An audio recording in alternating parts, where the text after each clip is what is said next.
Bright stars through the perilous.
Scorecard Yearbook Media Guide. $1 program and Scorecard Yearbook Media Guide.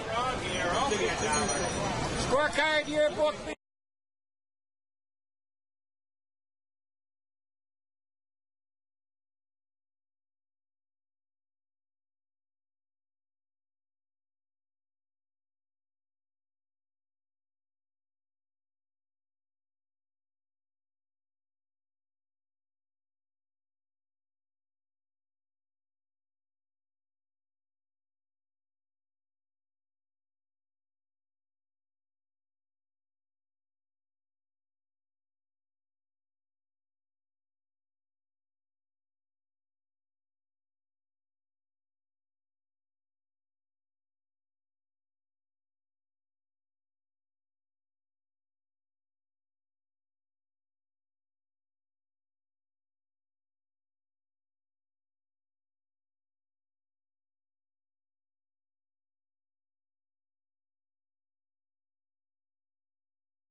Refreshes the world.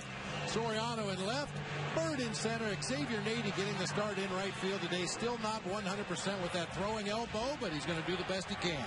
Ramirez, Terrio, Baker, and Lee across the infield this afternoon. Giovanni Soto will be doing the catching for right-hander Ryan Dempster. Real solid first start of the season down in Atlanta for Ryan Dempster. 6 strong innings. Gave up only 3 hits and 1 run and really hit a rhythm in the middle of that ball game. Had about a 3-inning stretch where he was unhittable. The umpire's Tony Randazzo gets the home plate assignment today. He is from Chicago. Barrett, Campos, Gorman, who is a crew chief. Brian Gorman at third. Here we go. Dempster 2 weeks. Fastball outside, ball 1. And we're underway. Ricky Weeks, a leadoff homer last night versus the Cardinals. That was off Chris Carpenter. 14th leadoff homer of his career. He has gotten on base 15 of the 27 times he's come to the plate. Now Ryan Dempster regrouping a little bit after the first 2 pitches of the game. He thought at least that second one caught enough of the plate to be called a strike, but he's behind 2-0 to Ricky Weeks, a guy with 14 leadoff home runs in his career. That is a strike. We are working on our pitch speed graphic. Hope to have it for you coming up.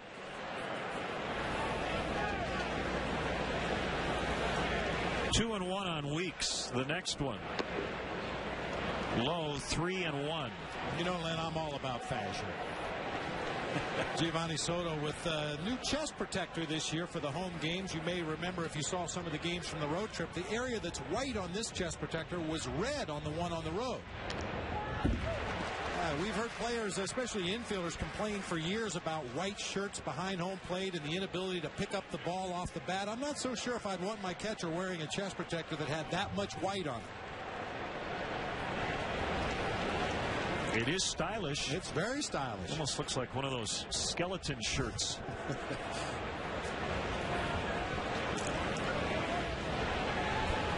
Ricky Weeks got off to an excellent start last year before injury derailed his season. It's been a problem for him in his career. High in the air, deep to left. Soriano in front of the warning track. Now onto the track, makes the catch for the out. A big drop by Alfonso yesterday in that game at Cincinnati. And he knows the crowd getting on him a little bit. Booed in the introductions, a little smile for the fans behind him and left. It's always exciting. The most routine of fly balls to left field occasionally can be a lot more exciting than we like. Wind right now not blowing very hard, coming in a little bit from right, as former Cub Jim Edmonds back in the majors after sitting out last year.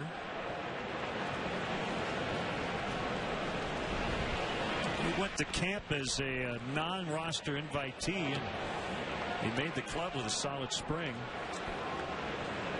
8-time Gold Glover, 4-time All-Star, Silver Slugger in 04, former Angel, Cardinal, Padre, and Cub. He's in center today. He had been taking time from Corey Hart in right, but Corey Hart's starting to hit the ball, so he's in center for Carlos Gomez.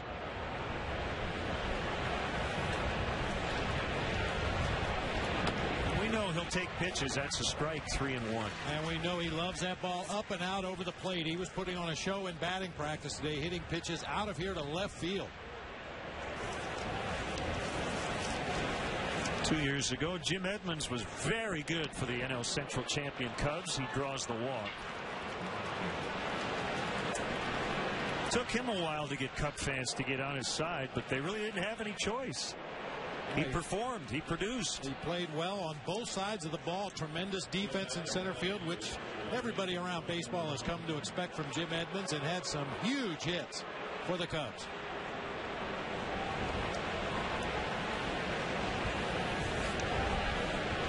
Here comes Ryan Braun. His first homer of the season came last night. 2-run shot off Chris Carpenter. Popped up left side of the infield. Ramirez backpedaling and one-handing it.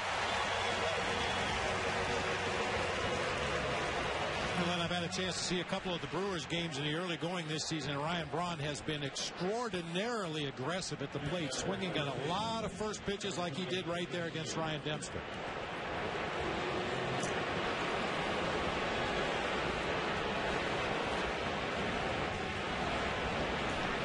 Big Prince Fielder.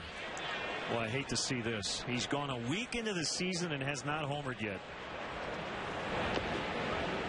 It's not due to a lack of trying, that's for sure. Prince Fielder has a violent uppercut swing intended to produce a fly ball to right field. 46 homers last season. Edmonds at first, 2 outs. We're in the opening inning. Big pull shift put on. Terrio is on the second base side of the bag, not really playing short. Baker out into shallow right, and Ramirez where Terrio normally would play.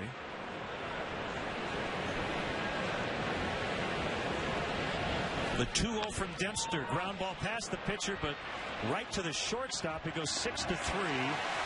And Dempster with a clean first. The Cubs coming up against lefty Doug Davis when we come back.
The world. Marlin Bird is hitting second for the first time as a Cub. He's in center.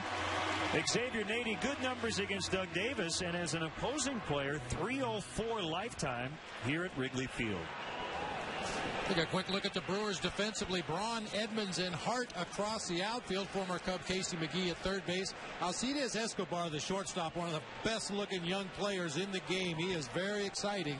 Ricky Weeks at second. Big Prince Fielder over at first. Greg Zahn doing the catching today for left-hander Davis. Gets settled in. He likes to work slow. In fact, not only does he like to take time between pitches, he felt like he threw too fast in his first start of the year. His fastball was up around 88. That's not where he normally is. Now, why would that be a bad thing? Well, his game plan, number one, is to work slowly to try to get the hitters to fall into that same rhythm that he's in out there on the mound. Also, he does not like to throw strikes. Cubs hitters need to be extremely patient. Now, what does that mean? He doesn't like to throw fast, and he doesn't like to throw strikes. That doesn't make any sense. He should never win, but he does. It works for him. He's found a system out there on the mound that he's comfortable with and he's had good results with, and he's going to stick with it. I mean, he's had 2 seasons where he's walked over 100 batters in a year and 2 other seasons where he walked over 90. Career high 103 walks last season. That led all of baseball. That was with Arizona, but he beat the Cubs twice in 2 starts. Gave up just 2 earned runs in 15 innings. 3-2 on Ryan Theriot. Good numbers against the Cubs in his career. This is his second go-around with the Brewers. He had 37 wins in parts of 4 seasons with them from 03 to 06.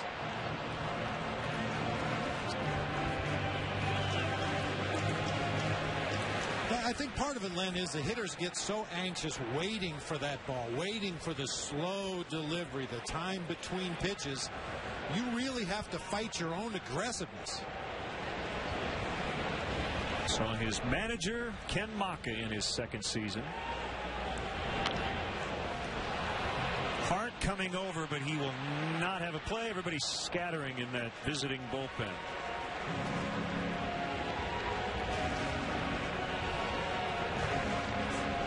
Again, the Cubs are 2-4. They dropped 2 of 3 in both Atlanta and Cincinnati.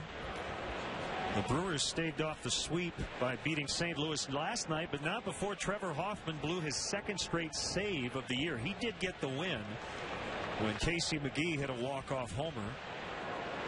They are 3-3. Another pop-up, and again, no play, as that's about 6 rows up. Casey McGee, a former Cub, and had an excellent rookie campaign last season with Milwaukee. Has really taken advantage of the opportunity he's been granted in Milwaukee.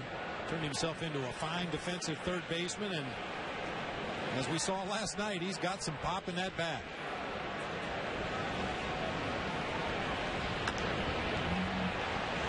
Nice. This is a nice at bat for Ryan Theriot, regardless of the outcome. Obviously, he'd like to get on base and jumpstart this Cubs offense, but the more pitches you can see from that opposing pitcher in that first at bat of the game, the more it's going to benefit you in your at bats later in the game.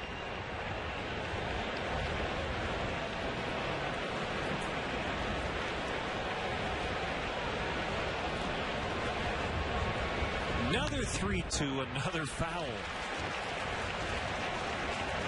This is how guys get the pesky put in front of their name. Pesky Ryan Theriot, fouling off pitch after pitch after pitch on the full count. Marlin Bird had been batting in that RBI spot, number 5, but he is batting second with Fukudome out of the lineup and Nady in.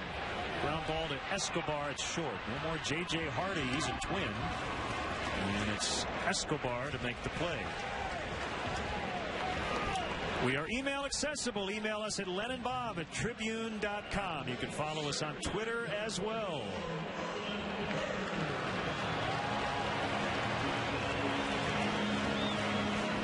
So Marlin Bird playing in this ballpark for the first time as a member of the home team. 34 career at bats here, just a 206 average, but again a small sample size. going back a few years when he was with the Phillies and the Nationals, and a base hit. That's his first hit that hasn't left the park.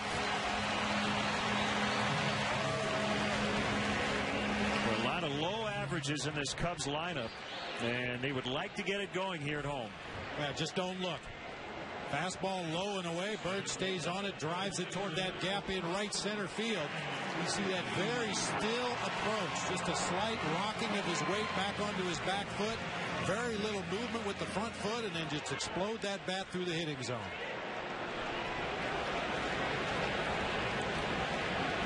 Derek Lee had a solid first week at the plate. Cubs leading hitter last year. He comes in with 99 homers at Wrigley Field, one away from a milestone at home. Knocked in the only Cubs run yesterday in a 3-1 loss.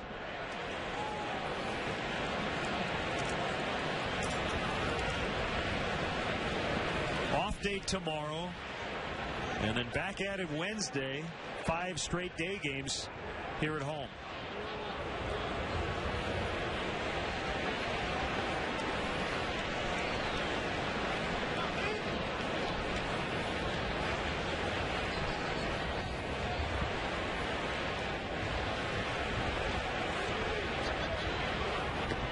Inside, as we look ahead at the Cubs schedule, basically week on, week off in terms of home and road to start the year. We'll be right back in Cincinnati in less than a month.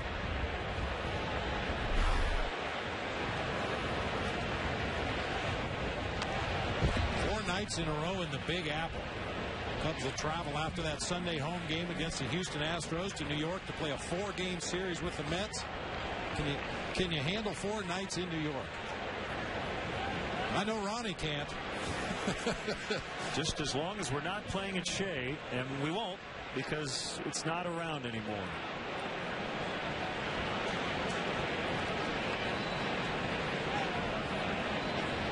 Slide step, high and outside. 2-2.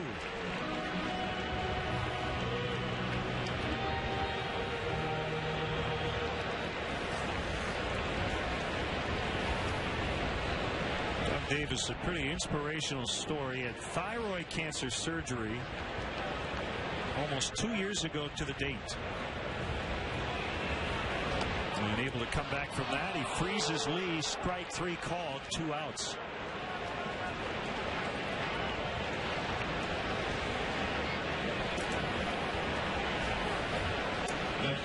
Derek Lee caught looking for something else. Backdoor slider there that actually caught a pretty good chunk of the middle of the plate. File that one away for the next at bat. Another guy off to a very slow start. Ramos is 0 for his last 16. And we talked about it in Cincinnati over the weekend. It appeared, at least through the first 2 series of the season against Atlanta and Cincinnati, that opposing pitchers are just going to try to stay away from Ramirez until he proves he's going to drive that ball to the opposite field.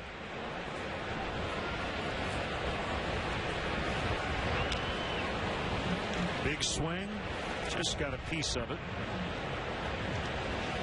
Ramos, a career .308 hitter in this park with 96 home runs.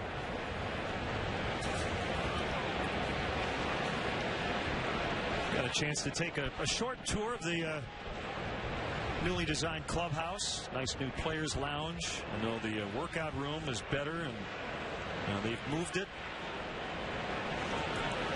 The amenities here have improved under new ownership. We'll talk with Chairman Tom Ricketts during the 7th inning. He and his brothers Pete and Todd, his sister Laura, they'll conduct the 7th inning stretch. I asked Laura if there would be 4-part harmonies. She wasn't so sure. They'll get through it. I'm sure they'll do a great job. Well, as always, it's not about your musical ability or your singing ability. It's about attitude when you sing that 7th inning stretch. Enthusiasm. 1-1. Good block by Greg Zahn. 2-1. Well, when you watch Doug Davis pitch, I'm not so sure if you went to the plate without a bat in your hands that he could throw 3 strikes before he throws 4 balls. He just does not want to give in to hitters. He'll bounce breaking balls, he'll bounce change-ups, he'll nibble around at the corners of the plate. And then occasionally, like to Derek Lee, he'll sneak one in the middle of the strike zone. 3-1 to Ramirez. But Greg Zahn, new to the Brewers this year, makes a nice stop there, keeping Marlin Byrd at first base. Zahn with his 10th team in his career. He did have 2 different stints with the Baltimore Orioles, but veteran game caller behind the plate. Yeah, they had been going with Jason Kendall, Mike Rivera the last couple of years. Now, this year it's Greg Zahn and George Kataris. Right down Main Street, 3-2, so Bird will get a head start. Took a little bit off the slider, very similar to the pitch that Derek Lee took for a called strike 3. Ends up right in the middle of the plate.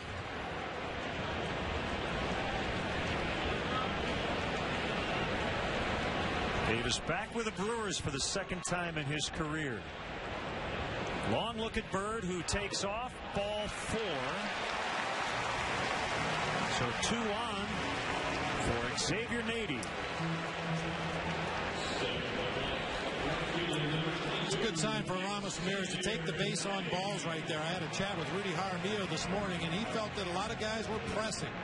Everybody wants to be the guy to get that big hit to jumpstart the offense, and if you're not getting good pitches to hit, rather than make an easy out on a pitcher's pitch, take the base on balls, let the guy behind you do the damage.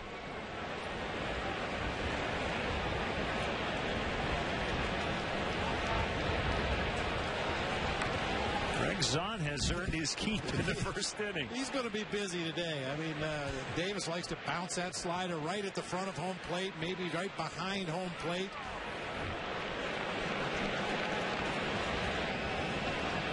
Yeah, this is why you block balls for hours in spring training. On a day like this, catching Doug Davis.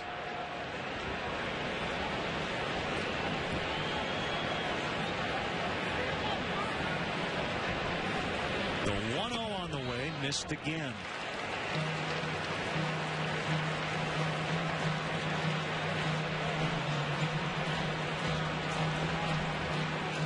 We play upwards of about 1,500 innings when it's all said and done in a full season. But it would be nice to score here in this inning for this team's confidence. Averaging just 3 runs a game over the first 6. Give the starter a little cushion. Right to Weeks. He will throw out Nady, and Doug Davis gives up 2 base runners but no runs. We are scoreless in the home opener after 1.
Brewers replay. Casey McGee last night against the Cardinals at Miller Park. We talked about the game-winning home run against Kyle McClellan. He touched it pretty good to left field, setting off a wild celebration in Miller Park. See what's new from AT&T. Visit AT&T.com for details. The W sign a fan was holding in the bleachers got onto the field. James Russell, low man on the totem pole, has to come out of the bullpen. Rookies have to do everything. Kind of hard to throw it back. Yeah, tough to frisbee a square W sign, but he gave it a shot. Wynn got it.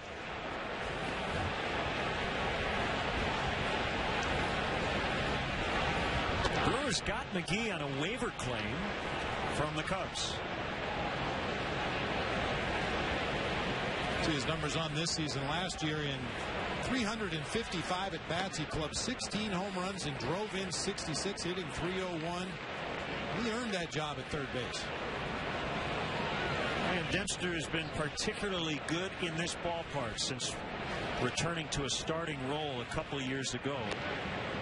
3-0 on McGee, who's obviously seeing the ball very well early on in the season. Corey Hart on deck, and then switch hitting catcher Greg Zahn.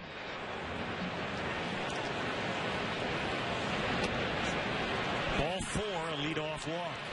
Cub fans, don't miss your chance to be part of the brand new PNC Club of Chicago. The newly built club, located down the third base line, offers high-end catering, a full-service top-shelf bar, indoor and outdoor seating, and other benefits that allow for a truly all-inclusive game day experience. Membership also includes parking for every home game. To reserve your season tickets in the PNC Club of Chicago, it's 773-404-4200.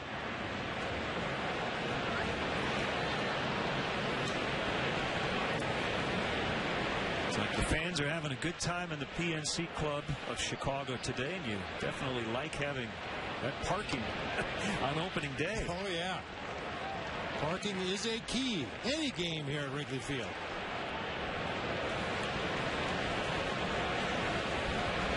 Boy, this Brewers lineup 1 through 6. Everybody with home run power. Really have to concentrate on making your pitches, and if you do miss in your favor. Corey Hart struggled in spring training, and we mentioned Jim Edmonds. Edmonds ended up starting on opening day. In fact, he started 3 of the first 4 games in right, a position Jim hadn't played in a long time.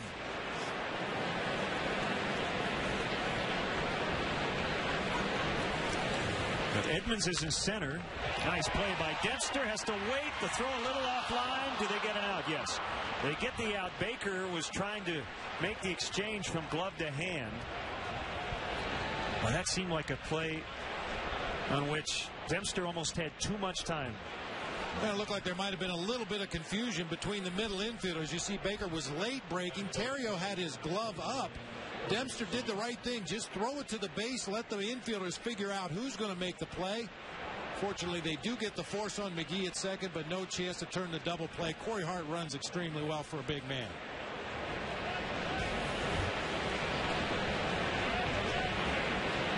Well, the catcher's Zahn, who had a blistering spring. And, of course, that translated into an 0-for to start the season. 0 for 14. I'm starting to think that for veteran guys who know they're going to make the team, you're better off having a bad spring. Ryan Terrio had a great spring, got off to a slow start. He's been coming back lately. But this is a game of cycles, isn't it? It really is. You really see it every season. Guys get hot, guys cool off.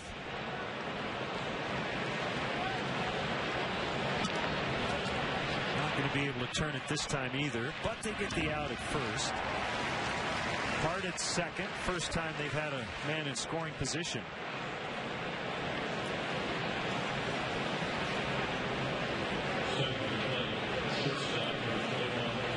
Brings up Milwaukee's #1 prospect going into the year.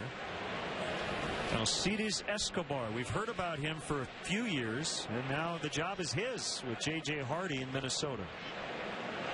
Yeah, it's still probably a little bit too premature to tell for sure, but Escobar is the Brewers version of Starlin Castro. Guy who has shined at every level in the minor leagues. Just won a pretty good bat. Exciting defender with a strong throwing arm.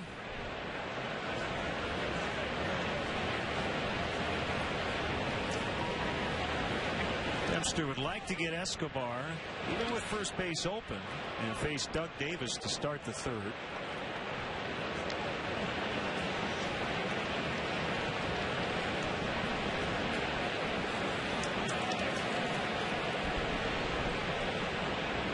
The Cubs all-time in Wrigley Field openers: 51, 42, and 1, 77, 55, and 2. All-time in home openers dating back to 1876. That was high, and Soto lost his mask. Good reaction back there that time. That ball looked like it was ticketed for the backstop. Above the head of Escobar over toward that left-handed batter's box. Gio able to make a nice backhanded stab. Slider was up 3-1. You know, in his start in Atlanta, his first time out, Ryan Dempster threw a lot of four-seam fastballs up around the letters, even a little bit higher. I don't think he meant to throw that pitch up there that time.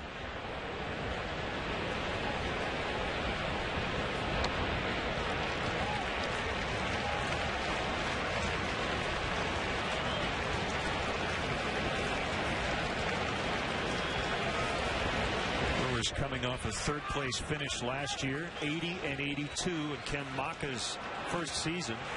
Spent a month and a half at first before the All-Star break. They didn't get above third after July 21st. 3-2 to Escobar. He went after that high pitch, blew it down the right field line, and it's foul.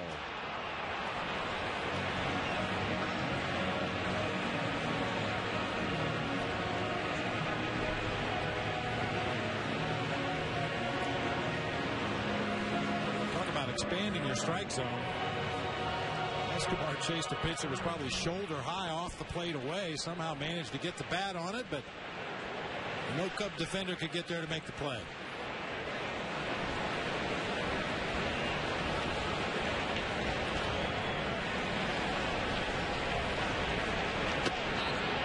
Got it. Called strike three. Caught the corner.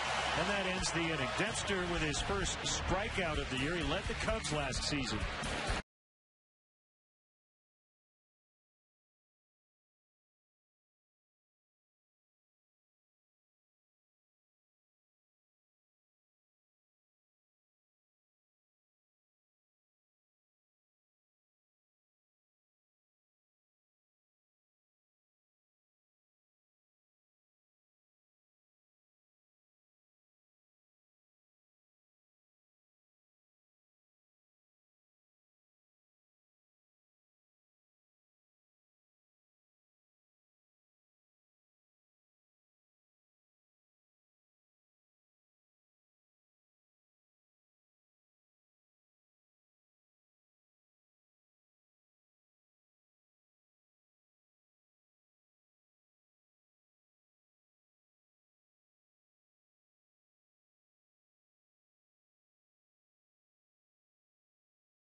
WGN TV is sponsored in part by the Illinois Lottery Mega Millions. Tuesday's Mega Millions jackpot is $105 million.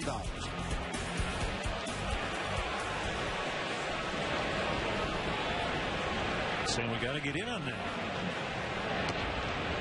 Outside the Soriano, ball one.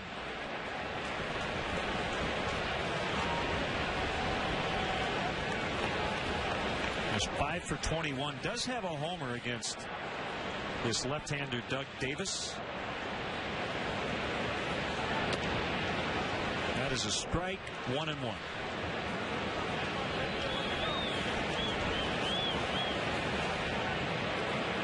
Dave Bush and Randy Wells Wednesday. Jeff Suppan, his season debut as he'll come off the DL against Carlos Zambrano on Thursday. Bouncer to third. Picked up cleanly by McGee. 1 out.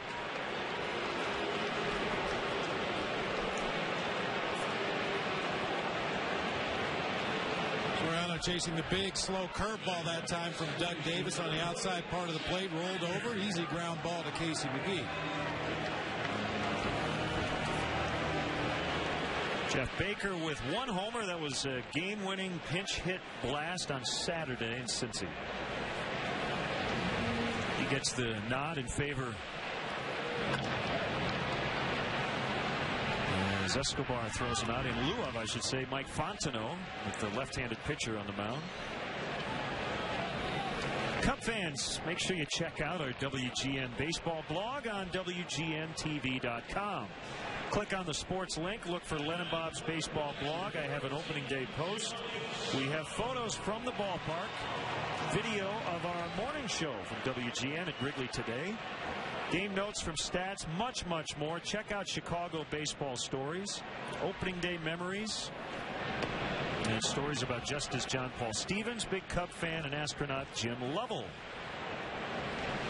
Once again, WGNTV.com. Soto trying to get it going at the plate. He had a better approach yesterday, 0 for 2, but he did walk twice, and in one of the outs he lined out.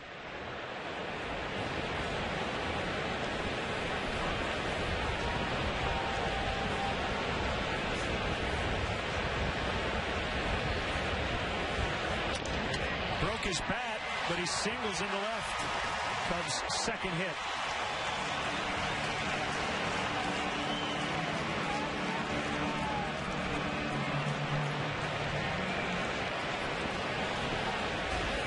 Yeah, this is a nice base hit for no other reason. The fact it gets Ryan Dempster up there to the plate here in the second inning. You never like to have that pitcher leading off the following inning, so a big knock for Gio just in terms of rolling the lineup over.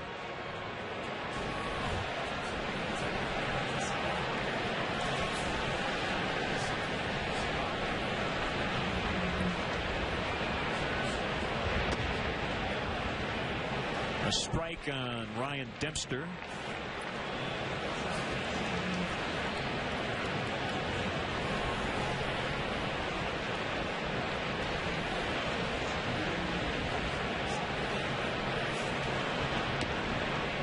Kind of interesting over the winter. I saw a replay of the Phillies' 23-22 win over the Cubs here at Wrigley Field.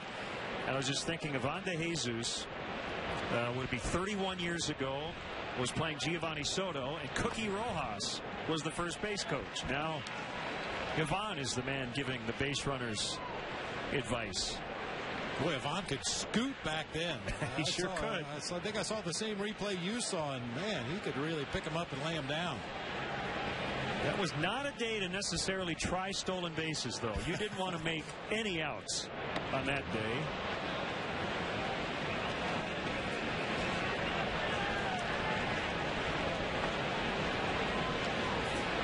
I think Dave Kingman hit 3 that day. Mike Schmidt with the game winner.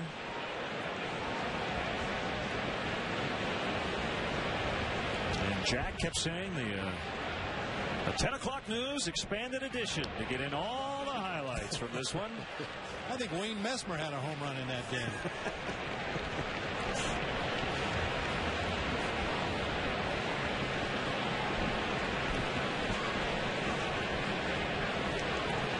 Concourse cam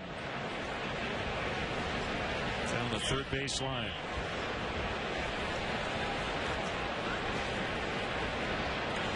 2-2. Dempster swings and misses, and the inning is over. No score after 2.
For the third inning, the Brewers will lead off with the pitcher Doug Davis, followed by the top of the order Ricky Weeks and Jim Edmonds. No score in the ball game.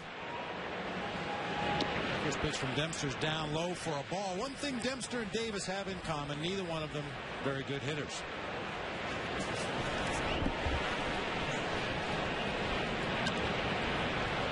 Doug Davis fouls away. Third inning, no score.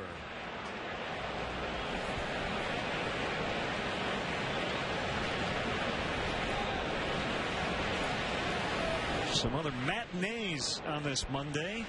Other home openers, including Target Field opening up.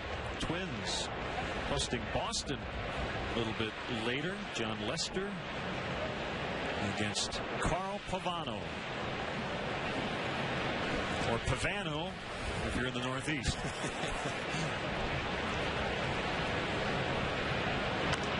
Bouncer up the middle. Terrio with time. He gets him. Time now to check out today's improvement from Menards. Let's check out the Cubs starters since opening day this season. Quality starts 5 times and an ERA of under 1.5. Started with Randy Wells, followed by Carlos Silva, Carlos Zambrano, and Tom Gorzolani, all dealing for all your home improvement needs. Shop and save big money at Menards. Sing it next time. No, you don't want that. Back to the top and Ricky Weeks. High chopper off the plate. Terrio bare hands and can't get rid of it. Probably best he didn't. I don't think he would have gotten him, and I think the scenario would have been him throwing it away because he had to hurry. Well, he definitely had to hurry. Ricky Weeks streaking down that first baseline. That ball hit right off of home plate. Acted as a trampoline. Look how high that ground ball goes back up the middle of the field. The only chance Terrio had was a do-or-die bare hand play. I don't believe they would have had Weeks anyway. Old-timers call that the Baltimore chop. Well, pitchers call it something else, but I won't repeat that on the air.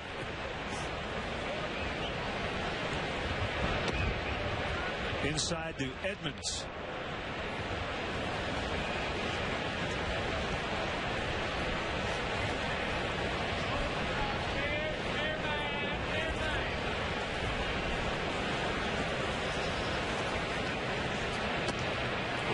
lefties are low ball hitters. A lot of home run hitters like it low. Jim Edmonds is not that type of hitter. He likes it high. He likes it up. Yeah, and you wonder why that is. Certain hitters, left-handed hitters, like Jim Edmonds, go against the grain. I mentioned his batting practice he took before the game today. It was very evident that he liked that ball up and out over the plate, was just flipping one ball after another into the bleachers in left field.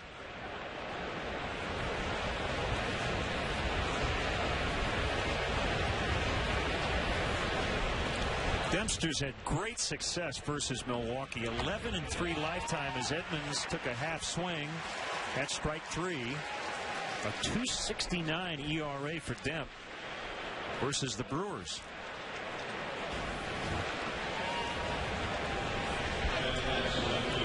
When you have a guy who's a high ball hitter, you throw one just a little higher and a little further away than he can handle. Edmonds wanted to let it go, but got caught on a half swing right there for strike 3.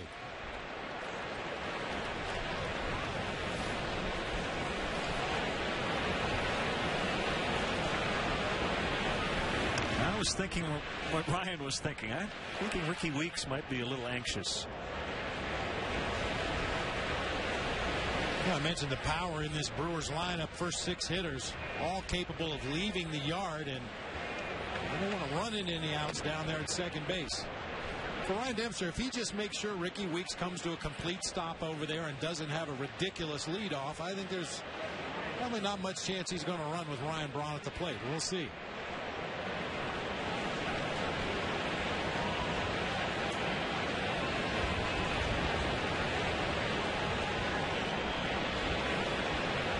There he goes. The pitch is high. Soto's throwing plenty of time. Tag applied by Baker. Gio now 2 out of 6 on the season. So Braun left to bat the next inning. Let's take a look at the stats. Minnie has more than double the fiber in whole grain, making him a great contender in this bout against mid-morning hunger. Honey Nut Cheerios is coming in a little.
To have you with us. Bunting here in the ballpark and on our graphic. You gotta like that. Do you have any bunting? I do. At your place? Yeah. Speaking of bunting, right on cue. Ryan Terrio pulled it back, but called a strike. Stick with the theme. Yeah, I have a piece of bunting from Candlestick Park, the All-Star game in 1984. My brother-in-law and a nephew of mine snagged it. Is it hanging out of your window today? No.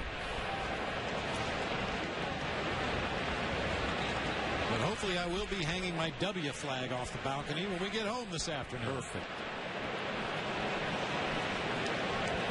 First time through for the Cubs against Davis. 2 singles and a walk, but nobody got past second.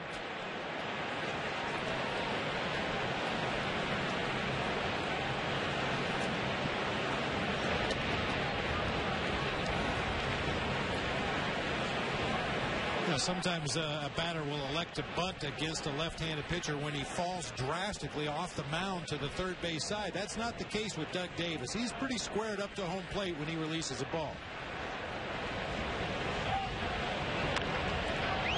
In the air for Edmonds.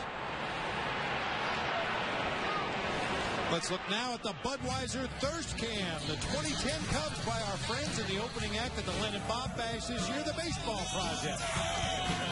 This is the Cubs year, 2010. 102 years. This drought has to end. Everybody from 1908 is dead. Like Merkel's boner, it'll be heaven sent. Budweiser with full flavor and a crisp finish. It's what we do.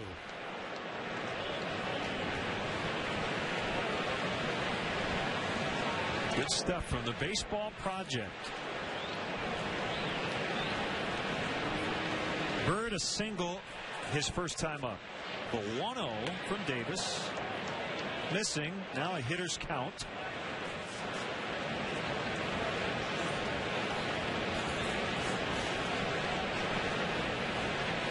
Lee on deck.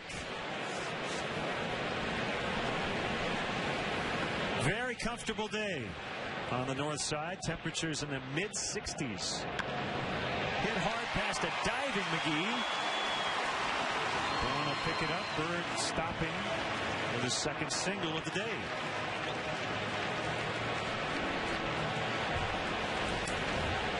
A 2-0 slider from Doug Davis. It caught a little bit too much of the plate. Marlin Bird snapped that ball down the third base side past a diving Casey McGee. Well, we've alluded to some of Alfonso Soriano's foibles in left field over the past few years. Ryan Braun is not exactly a gold glover in left field himself. I would say it's more common to have a guy who struggles out there than you don't have a lot of gold glovers who play left. But you got to hit, and Ryan Braun does, and Soriano has in his career.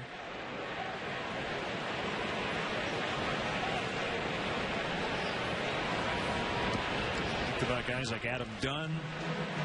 Manny Ramirez learned how to play the Green Monster well, but he's had his issues in left at times.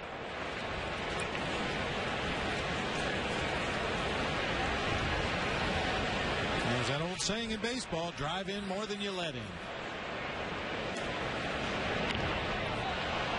Edmonds coming in. He hesitated at first, and he keeps it in front of him. That's a nice play by Jim Edmonds, who misjudged it off the bat, but he didn't let it get by him when he laid out. So first and second on the bloop single by Lee. Now, Jim Edmonds was fooled by the swing of Derek Lee. He knows how much power Derek is capable of producing. Derek took the full swing, didn't hit that ball on the good part of the bat, just got out into shallow center field and died. D. Lee hit that ball down near the trademark of the bat. Not going to get as much carry when you hit it down toward the handle. Looked like Derek was holding that right hand in close to his body there. Well, you just hope that's some B's and not an injury to that right hand or wrist. Double play depth on the infield. Ramirez fouls it off.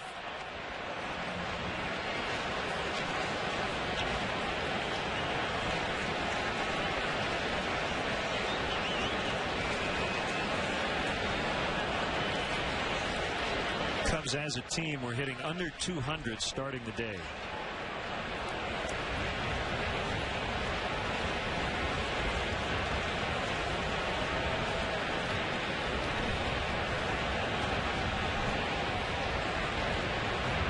It's like your individual average. If you score a bunch of runs, pick up 15 or 16 hits, your team average can go from 197 to 230, 240 this early in the season.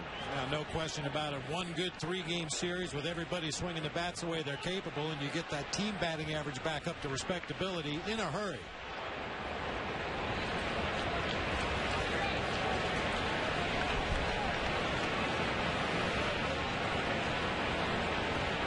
A 1-1 pitch, big swing. That's exactly what Davis wants you to do on that one. It's 68 miles an hour, 1-2. Big slow bender from Doug Davis out of that slow delivery.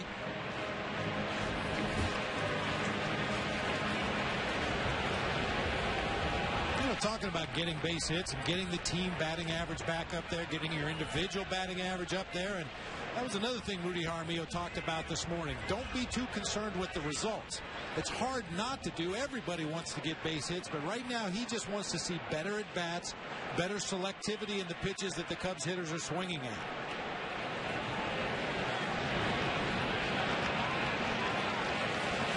I mean, we've seen enough games to know that sometimes you chase a bad pitch out of the strike zone, you cue it off the end of the bat, it dribbles through the right side of the infield for a base hit. Next at bat, you get a fastball right down the middle of the plate, square it up, and hit a line drive at the third baseman for an out. Rudy just wants to see guys have better at bats. That's how you will head home after the game. Don't tire him out. A long way to go after the ball game. I meant you'll be pulling the cart, not riding. 2-2, high and away. Do you send him here? You know, for me, I do, Len, because even though Aramis Ramirez swung through a slow curveball earlier in the sequence, Doug Davis is the kind of pitcher that in a two-strike situation, you should be able to make contact against anything he throws up there.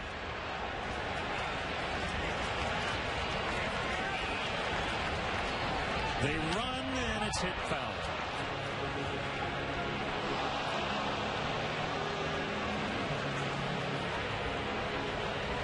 If you've got a pitcher on the mound that has an explosive fastball or a nasty late-breaking slider, a swing and a miss pitch, you might hesitate to start the runners in this situation. But I don't know if Doug Davis has anything he can throw past Aramis Ramirez, and if Aramis has a proper two-strike approach, he should be able to make contact, put the ball in play.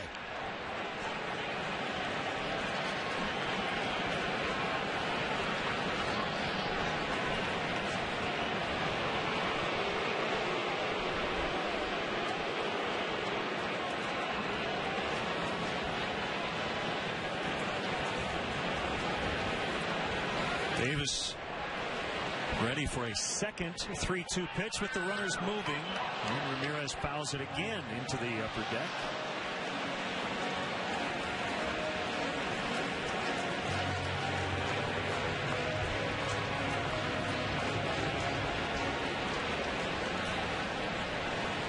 Piniella in his fourth year managing the Cubs.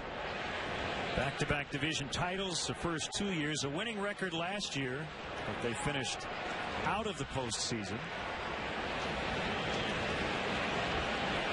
Cubs are trying to get back to their dominating ways at home from 2 years ago.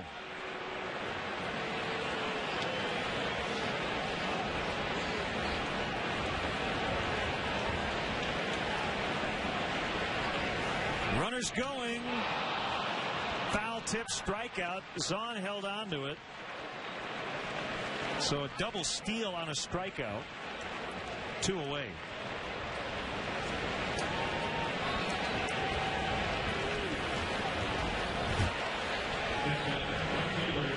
An elevated slider. It appeared to be maybe a cut fastball up and out over the plate.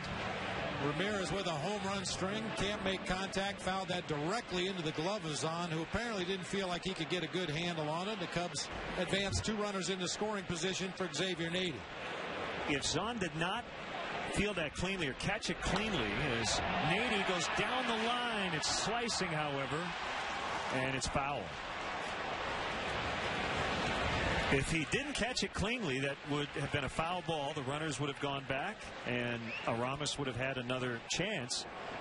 But a foul tip, which is caught, goes like a swinging strike. That's why the runners didn't have to go back to their bases.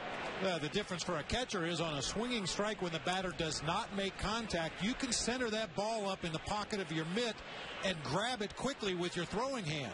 When the batter tips it into your glove, a lot of times you catch it in a bad spot and can't find the handle.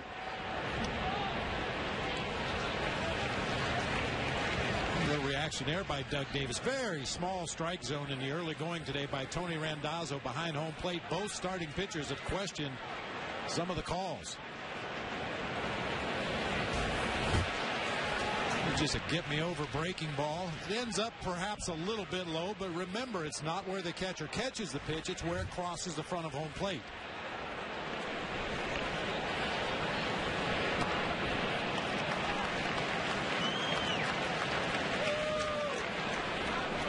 And this is where Doug Davis is even more likely to nibble. He has a base open. He's got a guy at the plate that's had some success against him in the past.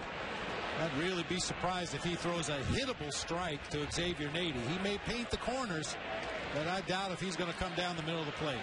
And he's struggling. Soriano on deck. Nady lifts deep. Braun back on the warning track. Out of here for Nady. A 3-run homer.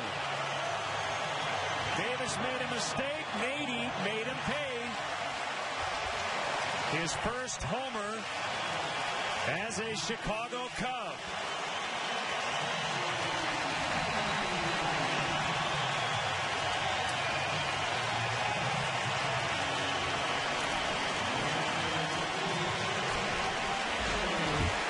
As this season progresses, we're not sure how that rotation in the outfield is going to work, but I'll tell you one thing, Xavier Nady can crush a soft-tossing lefty.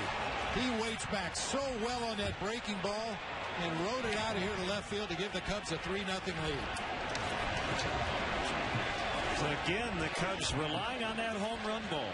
They have scored 21 runs. 15 have come off homers. That's their 9th home run.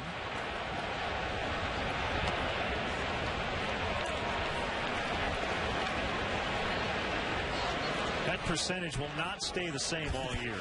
I think the leaders usually are, I'm guessing, 44, 45%.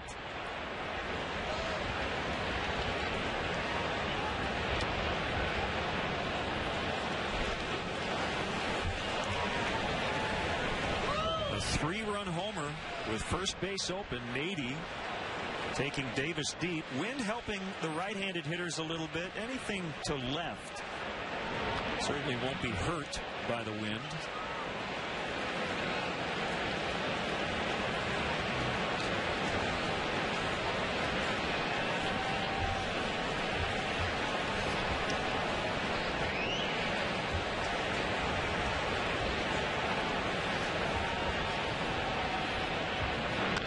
Soriano clubs that into left in front of Braun.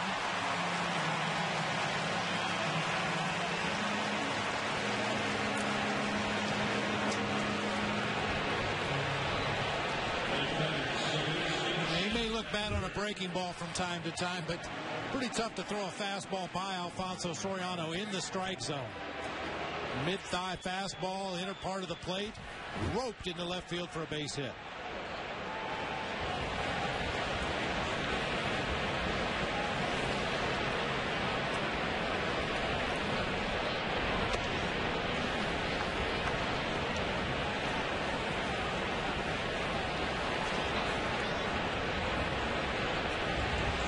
Cubs with those 9 homers hit by 8 different players. Bird has 2. And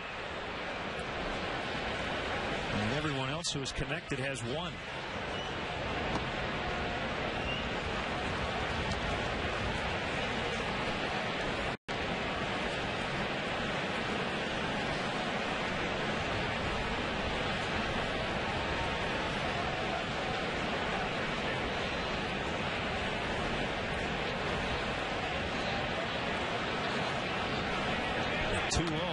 Baker went after it. 2-1.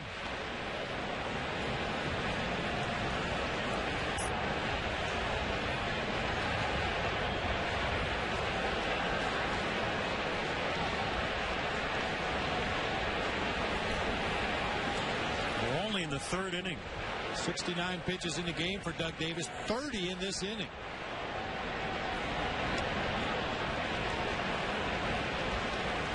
Phillies went 5-1 on the road to start the season. Their home opener today, they host Jason Marquis and the Nationals. He's facing Cole Hamels. Just underway, no score in the bottom of the 1st.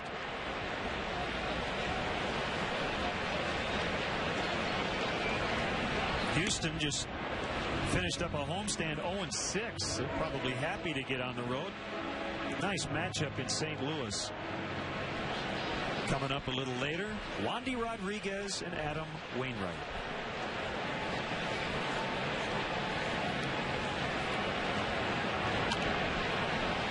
Three-2 to Baker.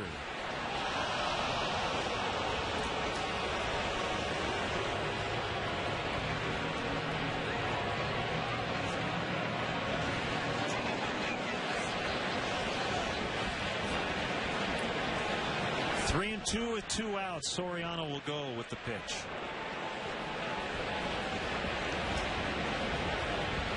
Here it comes. We'll do it again.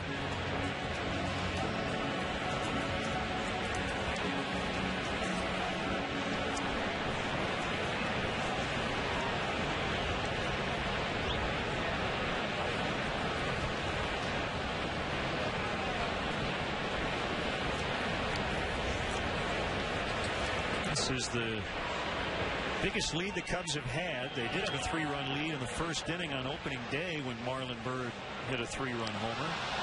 That was quickly erased. Hopefully Ryan Dempster can make it hold up this afternoon.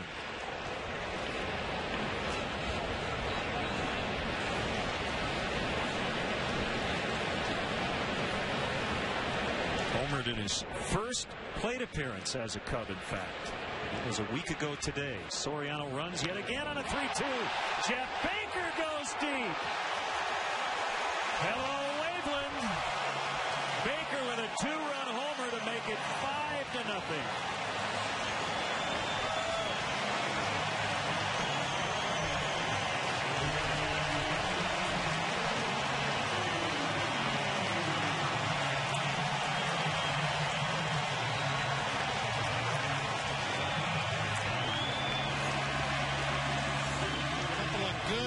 When he fouled ball straight back into the upper deck, gets a fastball out over the plate and down. The home run that he hit coming off the bench came on a breaking ball down and in. That one on a fastball down and away. Good low ball hitter is Jeff Baker.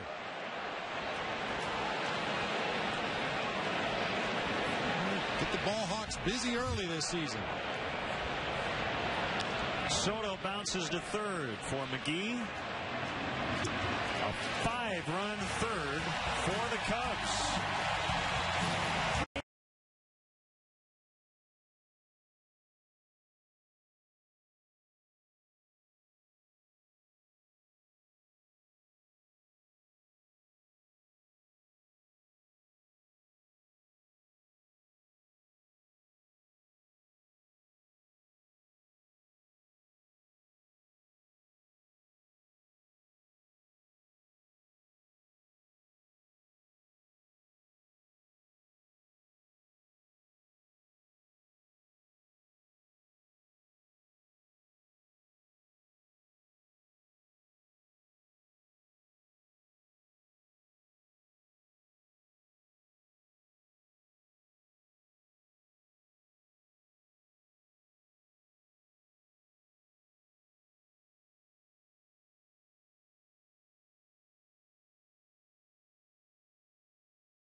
By the fans in right after a 3-run homer that was followed up later in the inning by Jeff Baker's 2-run shot to Waveland. So 5-0 with Ryan Dempster sharp once again. And talking during the break, you'd like to keep adding on, though. This is an offense, Milwaukee, that can get back into a game in a hurry.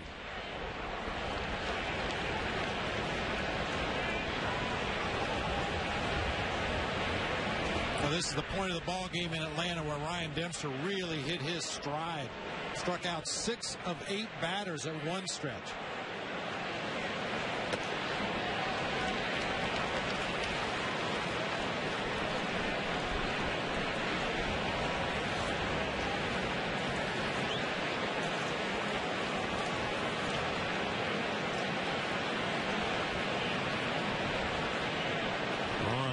The National League with 203 hits last year. Backhanded play by Ramirez. The 2010 Chicago Cubs baseball season on WGN is brought to you by Bud Light. The sure sign of a good time. Here we go.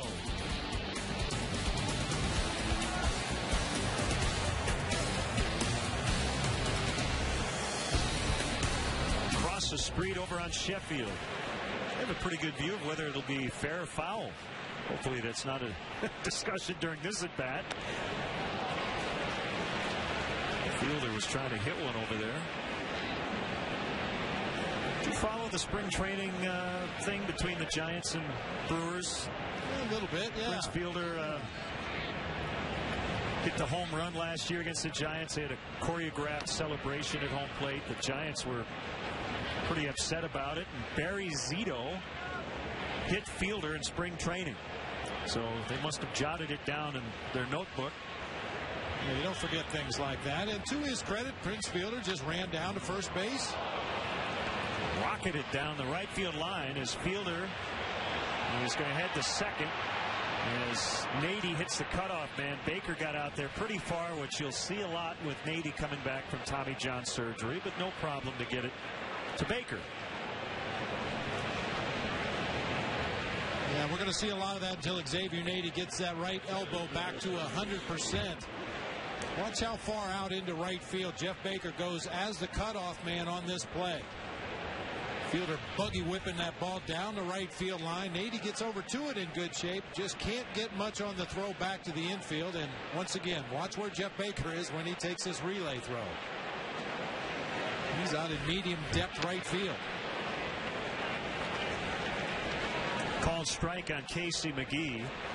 Zito, after that game, essentially acted as if he didn't even know what the media were talking about. Yeah, I got to pitch him inside. It just slipped. Yeah.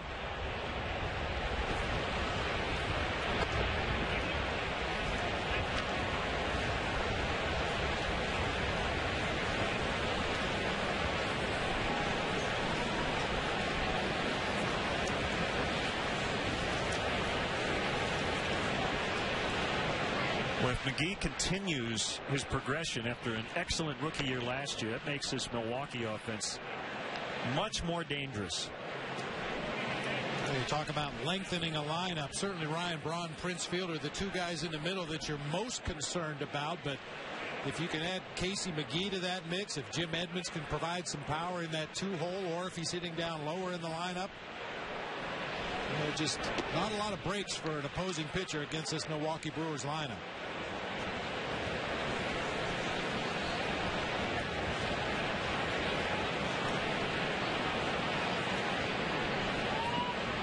I think the big issue for the Brewers this summer is going to be whether they can keep anybody else from scoring.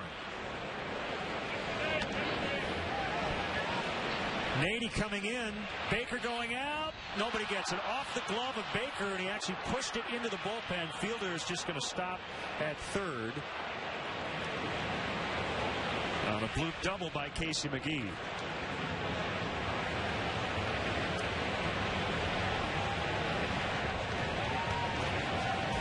That's a second bloop double in about the last, 16 hours for Casey McGee. He had one just like this at Miller Park last night.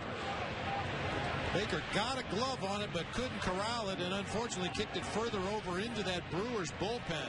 Now, the good news is Prince Fielder had to wait to see if either of the Cubs defenders could make a play, so he can only advance to third base.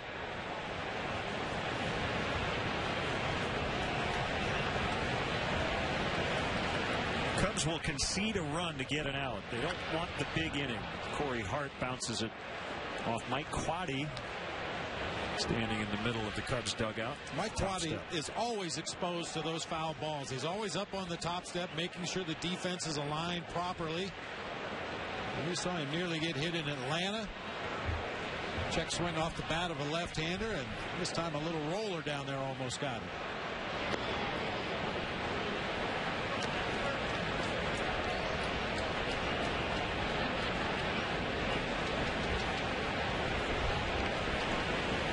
Good to see Ted Lilly in uniform today. He threw today and will go on Wednesday for Iowa. Been pushed back because of some back issues. Not just some little nagging things. Under the weather in spring training, and I guess he's got the flu again, but hopefully he'll be able to go in Iowa in a couple days and be back here in a couple weeks. Yeah, I talked to Ted this morning. He said his elbow, his shoulder, his arm feels great. A base hit for Corey Hart. Fielder scores. McGee held at third. It's 5-1 as Hart gets his third RBI of the young season. That's 3 straight hits now for Milwaukee.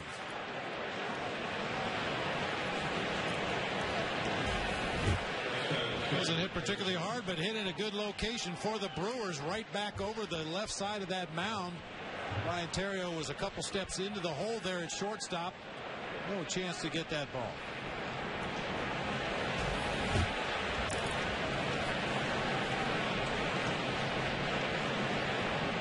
Brings up Zahn, getting some early action in the Milwaukee pen.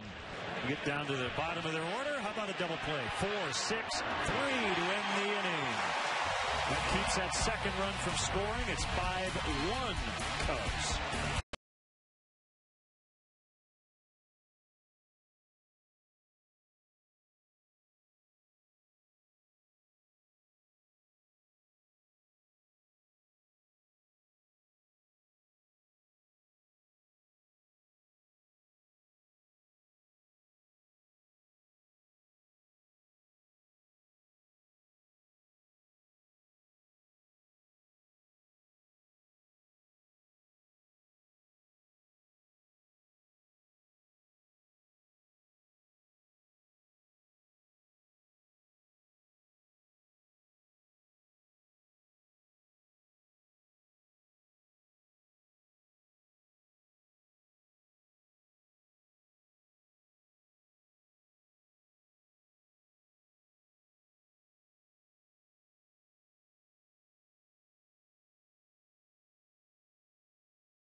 As we head to the bottom half of the fourth inning, Greg Zahn, the catcher for the Brewers, as Len mentioned, was 0 for 14 coming into today. He's now 0 for 16, and he's made 20 outs. That's his 4th double play grounded into in 16 at-bats already this season. Big one for Dempster. He did give up 1. He kept that second run off the board as he bats in the bottom of the 4th with a 5-1 lead.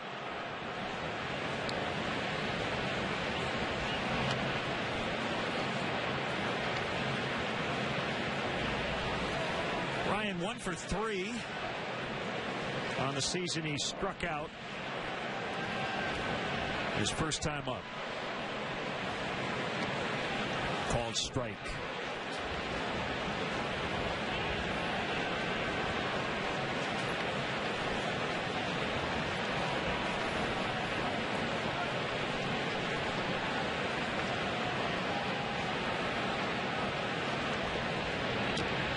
Tapper foul. Atlanta was down around the cage while the pitchers were taking their batting practice today for the Cubs. It's funny to watch. You can tell who the starting pitcher is on a given day by the kind of batting practice that he takes. Usually it's a very good-natured, loosey-goosey BP, a lot of fun, a lot of ragging going on around that cage. But the starting pitcher that day is working hard, making sure he gets his bunts down, trying to hit the ball on the ground the other way. In the meantime, Carlos Silva and Carlos Zambrano were trying to see how far they could hit the ball today. Soriano trying on Z's hat. Or is that Silva's? Yeah. The waves at strike three. Let's step aside and see what's coming up on WGN.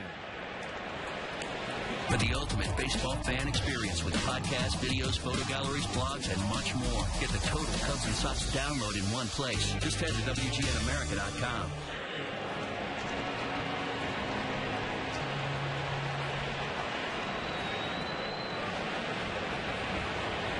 Len and Bob and our great WGN home crew from Wrigley Field. This is our home away from home. Seems like just yesterday we were finishing up 2009. When people come up to us and talk about what a great job we have, and we agree, this is a pretty nice office. Yeah, not bad. Not a bad second residence.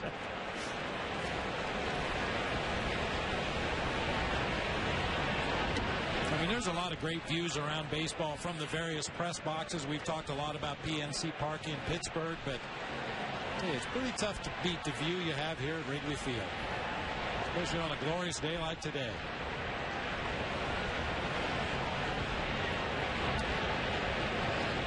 Just off the corner, 2-2 to Terrio.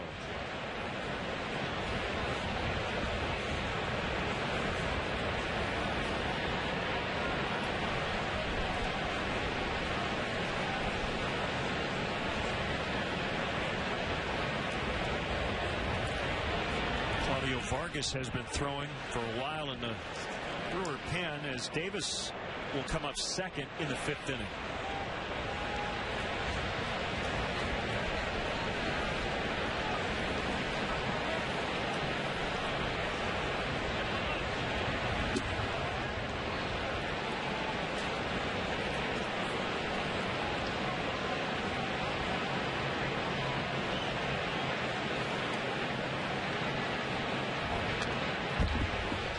We saw this in the first inning before Ryan eventually grounded out.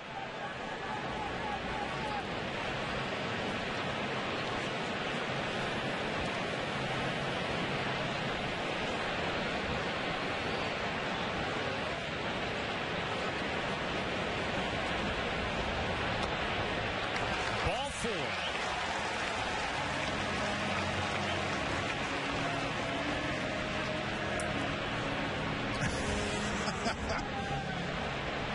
That's Carlos doing Xavier Nady's swing, having a little fun in that dugout. Was that the home run swing? Every swing Carlos takes is a home run swing, regardless of who he's impersonating.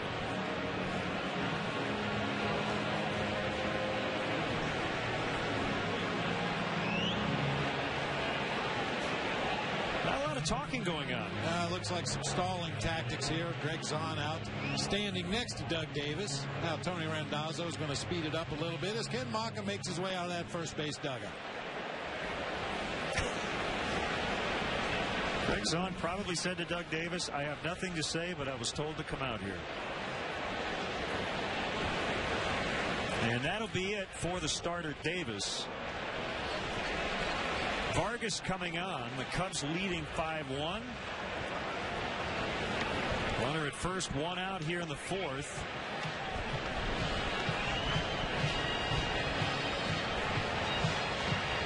Bird and Lee coming up.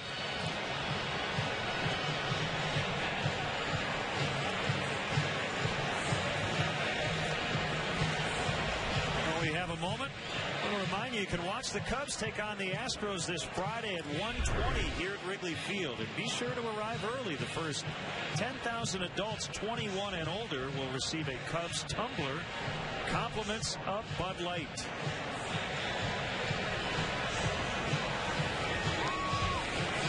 So Milwaukee having to dip into its bullpen.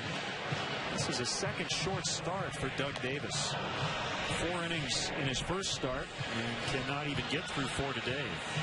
It was a perfect storm for the Cubs offense today. Doug Davis did not have his good stuff.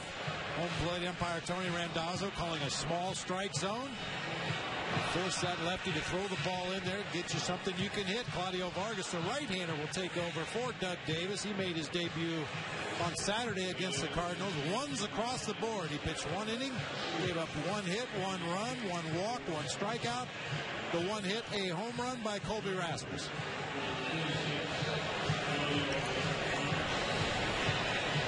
As we look at the splits here, Milwaukee's bullpen's been better than the rotation. That even includes Trevor Hoffman's struggles. Whereas the Cubs, the starters, and you take away Zambrano's opening day start, it'd be about 1.5, I think. And the relievers have had some struggles keeping the ball in the park and throwing strikes. Rick Peterson is their new pitching coach. He was at one time the pitching coach in Oakland under Ken Maka, and in New York under bench coach Willie Randolph.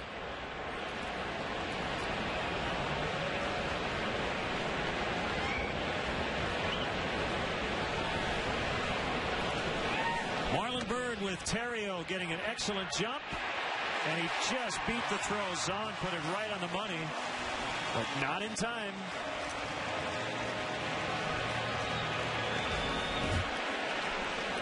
A sneak attack by Ryan Terrio. Vargas just into the ball game, trying to get involved in the flow of the game. The throw by Zahn was on the money, but just high enough for Terrio to get the foot underneath the tag at second base. Really close.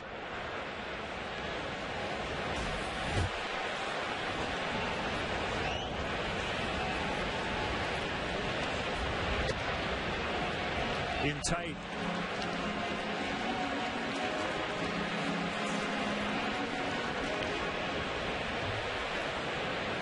Vargas really good last year. He split the season between the Dodgers and Brewers. 36 games and a 174 earned run average.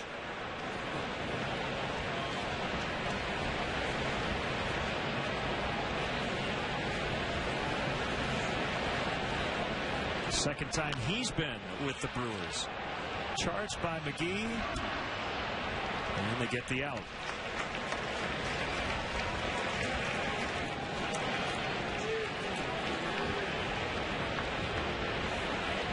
Let's check out who's moving forward with Toyota. Derek Lee has had an outstanding career here at Wrigley Field. His next home run could be the 10th player in Cubs history to hit 100 regular season home runs here at the friendly confines. Toyota and your local Toyota dealers, official partners of the Chicago Cubs. 98 of his first 99 have been as a Cub. The other one, he was a Florida Marlin and connected off Matt Clement on July 7th, 2003.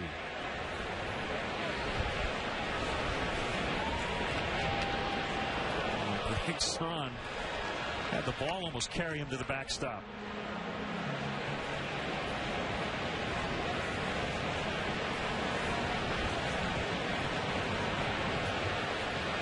Catchers don't usually mind reaching to the backhand side to catch those wild ones. We saw Giovanni Soto do it earlier in the game for Ryan Dempster. It's the one to the other side where you have to reach to your left, up and back. That's the one that could put some serious strain on your shoulder. Inside corner. At least that's the way it was for me. I hated to see those pitches up and into a right-handed hitter where you really had to extend that left arm out there.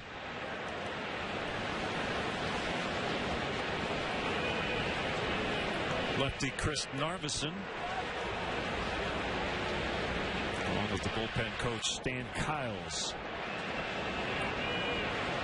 Runner at third, 2 outs, 1 and 2 to Lee.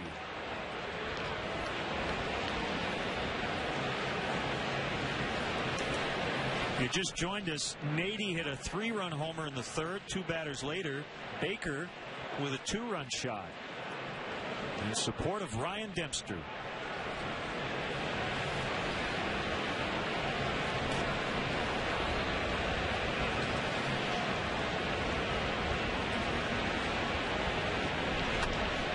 Ground ball, base hit in the right. It's 6-1. Derek, I think, still bothered by that right hand.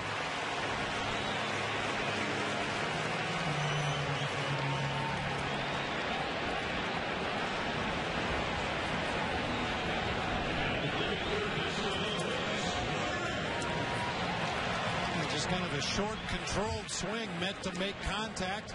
Finds that hole in the right side of the infield. You see the grimace on the face of Derek Lee as he comes out of that batter's box once again, cradling that right hand or right wrist.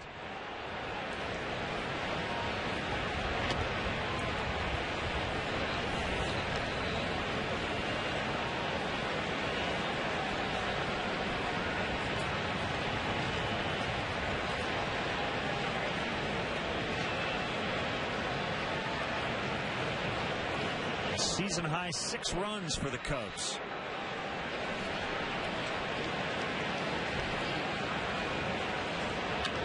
Ramirez launches way back to left, gone to make it 8-1.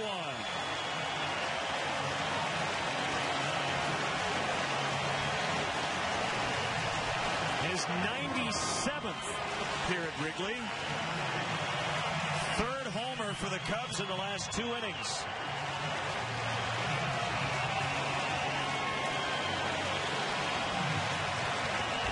If you're going to try to go in on Aramis Ramirez with a fastball, you better make sure to get it in there. That ball is knee-high right down the middle of the plate. Solid contact that time, halfway up the bleachers in left field.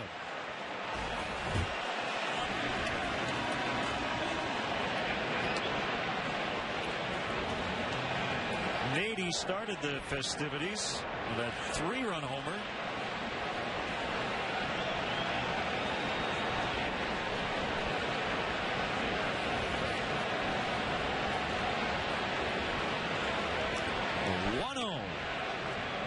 Away, 2 balls, no strikes. You wonder at what point in this ball game Lou will make the defensive changes that we anticipate. We've talked about Nady and his troublesome right elbow. We know the problems that Soriano's had in left field. We could see Fukudome and Tyler Colvin in this game a lot sooner than they anticipated with the 7-run lead. And right, that'll drop down for Nady. And he has 2 hits. It's only the 4th inning. Usually when you talk about defensive replacements, you're talking about maybe the 7th, 8th, and 9th inning of a ball game.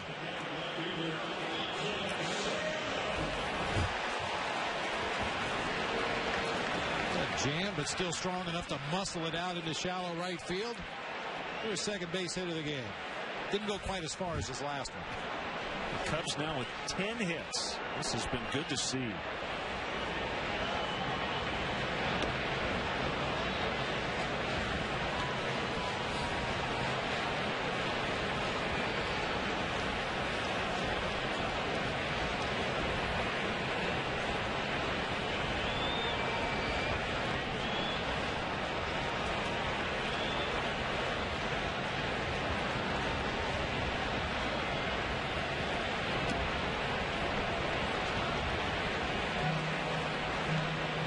Talked about it in Cincinnati over the weekend. There have been some bullpen problems in the early going for the Cubs, and what they needed was a little bit of a breather. Get a little breathing room between yourself and the opposition to take some of the pressure off those guys in the bullpen, many of whom are just getting their feet wet at the big league level.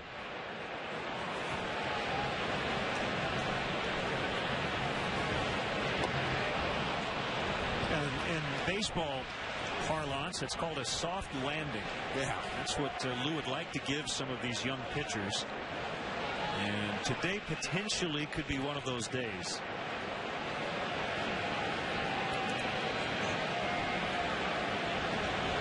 Jeff Samardzija currently in the dugout. He'll head out to the bullpen shortly.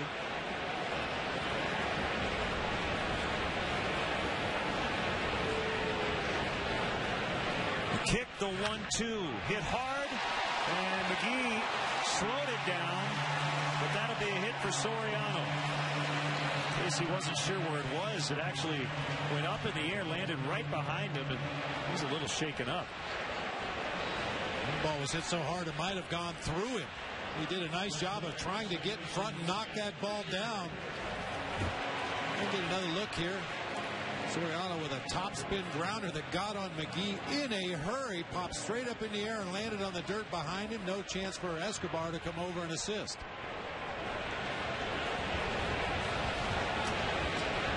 That's going to leave a mark.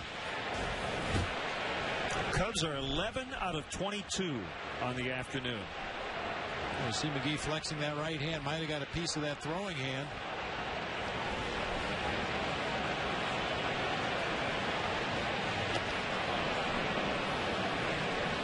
Baker with his second homer of the season in the last inning.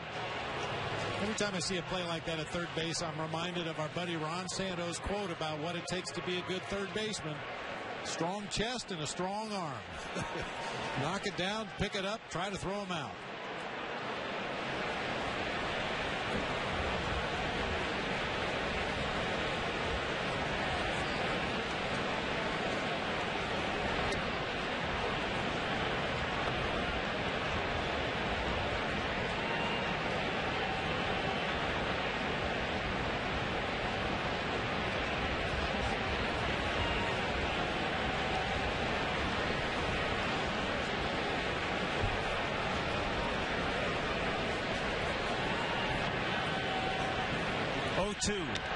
Ground ball. Escobar routine gets it to Weeks. That's it. Cubs add 3, however. Just what the doctor ordered. They lead 8-1.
Because Xavier Nady has had to come in and play first. We are just speculating. Looked like Derek Lee experiencing some discomfort in his right hand or wrist on a couple of swings. So hopefully it's nothing serious. 83rd career game for Nady at first base.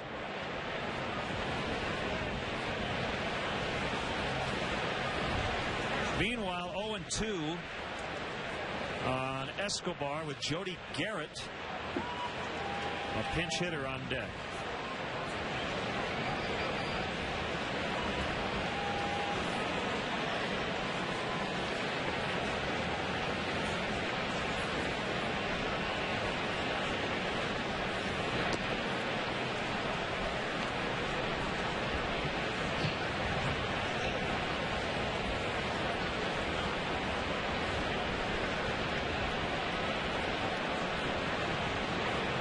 pitch.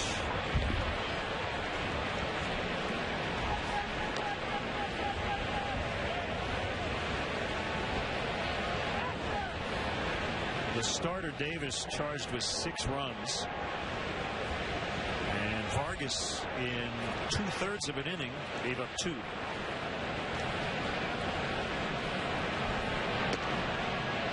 Where was that? Looked pretty close. How can Escobar swing at those other pitches? He took a call at third and the second. One that was around the plate that time. Well, you've heard the phrase bad ball hitter. I think Escobar fits that description. Dunked out into right for a base hit.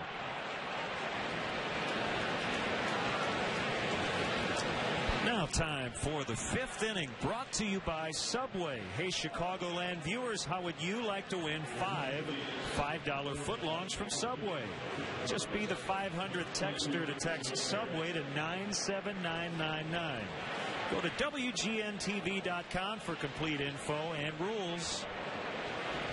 Former Cub Jody Garrett, Stanford product from the Chicago area, pinch hitting for Vargas. Jody's major league career off to a good start with Cleveland, but then all kinds of knee problems. Yeah, since signing as a professional back in 1999, he's missed 3 full seasons due to injury, mostly to the right knee. To Willowbrook High School.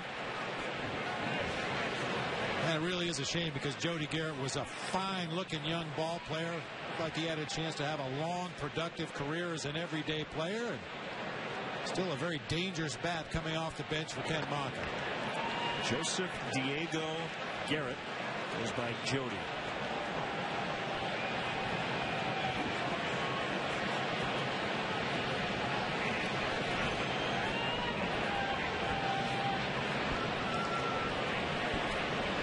The word on Derek Lee, right thumb inflammation. Popped off of third. Ramirez can't make the catch. Just over the ledge into the front row. Ball wasn't popped that high in the air. Ramirez trying to get over there as close to the wall as he can. If he had just a little more time to get to that wall, he probably would have had a play on that ball.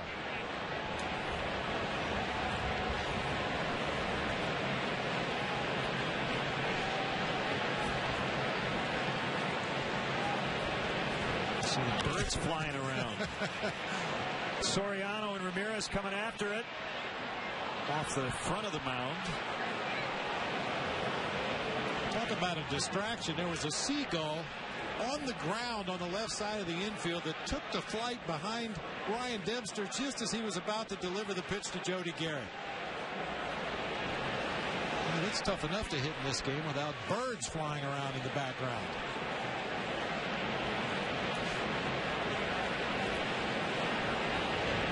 Swing and a miss. He struck him out.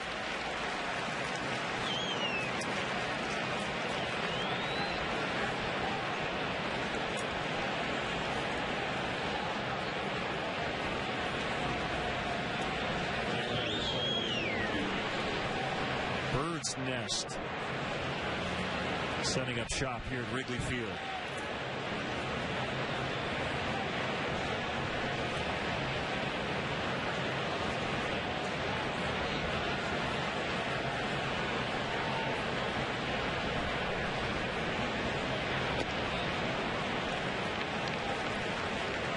Nothing in 1 to Weeks.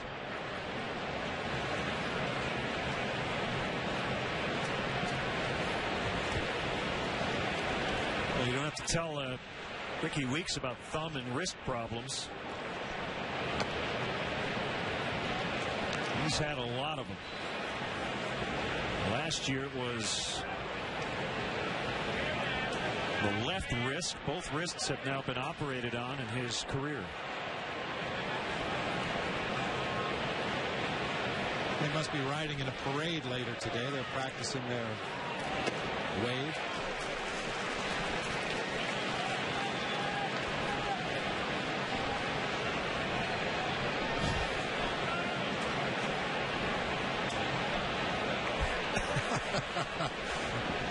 They're saying if I hit a home run, that's what I would do.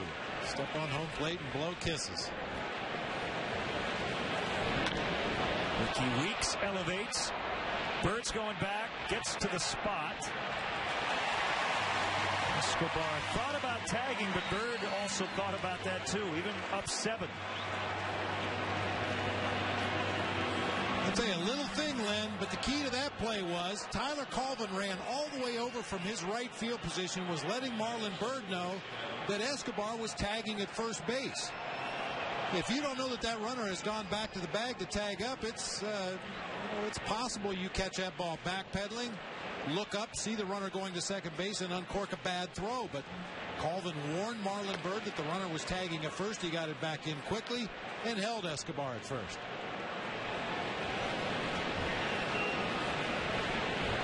Edmonds with that wide stance in the batter's box.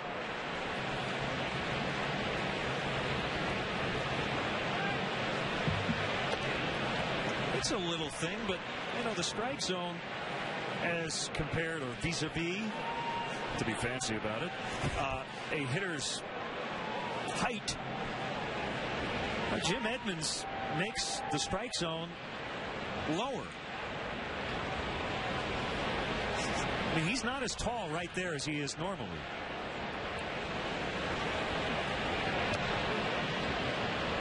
I need to check something here in the rule book. I think there's something about the strike zone being where the batter is in a normal position in the batter's box, because otherwise a guy could crouch way, way down and shrink his strike zone. I mean, he's not Eddie Goodell or anything.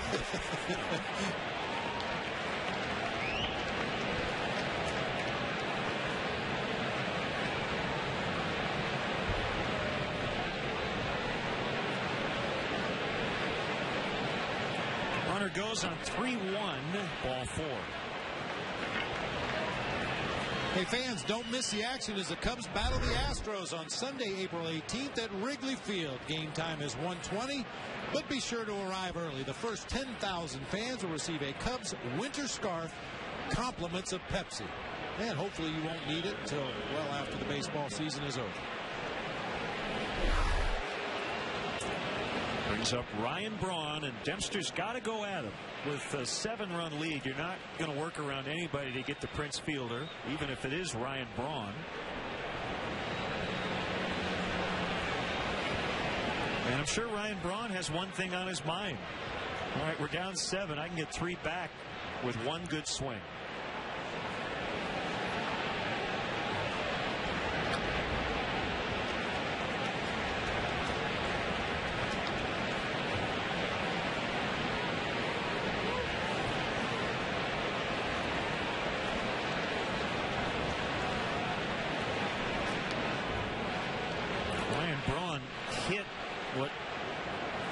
Could argue is one of the biggest home runs in Brewers history, certainly since 1982 when they went all the way to the World Series. But the homer he hit off Bob Howery on the final day of the season 2 years ago got Milwaukee back to the playoffs as the wild card.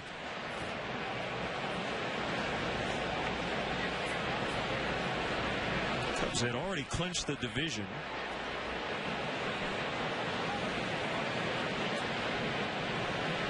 They didn't actually get into the playoffs until the Mets lost. Well, there you go. Ryan Braun with a 3-run homer midway up in the bleachers. And just like that, it's 8-4. I know there have been statistical studies that seem to indicate, Bob, that protection doesn't really exist. And with a 7-run lead, it's a little different today. But with Prince Fielder warming up on deck, you have to think Ryan Braun gets some good pitches to hit, right? Right, and hopefully you execute those good pitches, but when you make a mistake like that, belt high up and out over the plate, good hitters like Ryan Braun are rarely going to miss that ball. You scoot that pitch down another 4 inches, 6 inches, maybe scoot it out off the corner another couple of inches, and he rolls over and hits a ground ball to short. You leave it up over the outer third of the plate, and it ends up in the bleachers.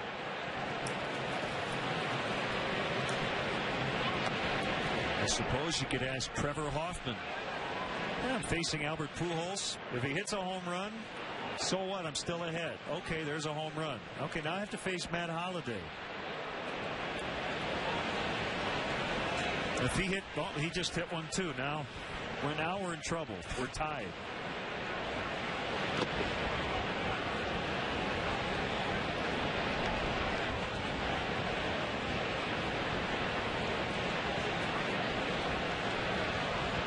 (3-0) on Fielder, and again, this is not what Dempster wants to do.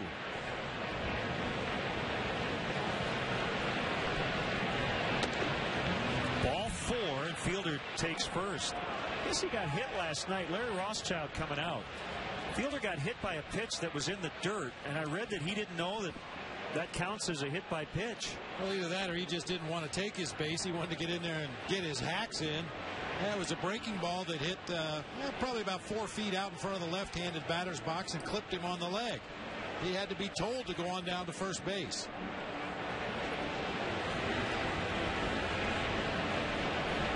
As you check out our blog, make sure you check out our Len and Bob's podcast.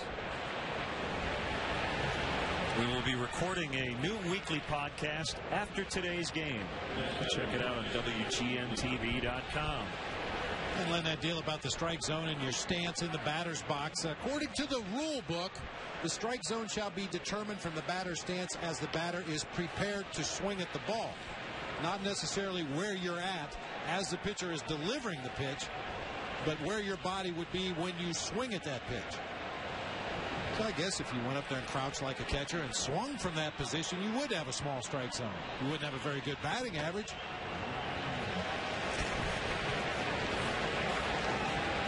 Feel bad for guys like Richie Sexson and Tony Clark. Bigger strike zones.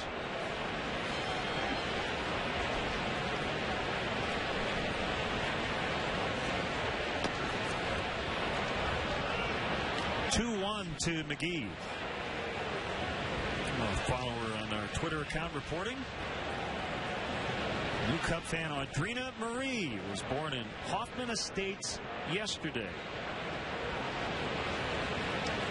So a Cubs and WGN hello to Digger Nelson in Georgia, watching us on WGN America. 3-1 to McGee. Still no action in the Cubs bullpen.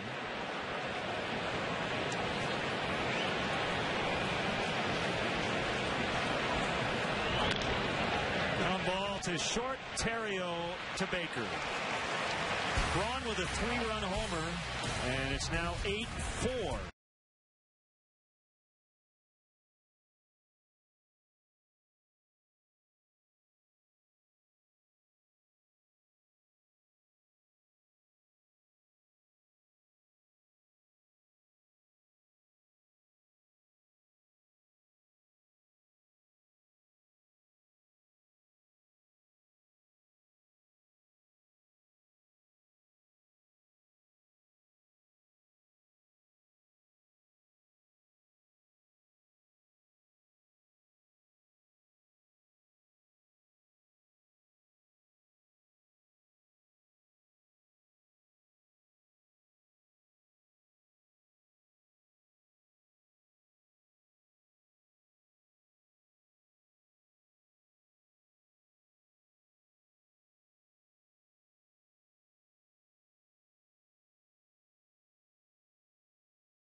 Cub fans, don't forget to visit the WGN Sports Game Zone at WGNTV.com. Brought to you by The Great Escape.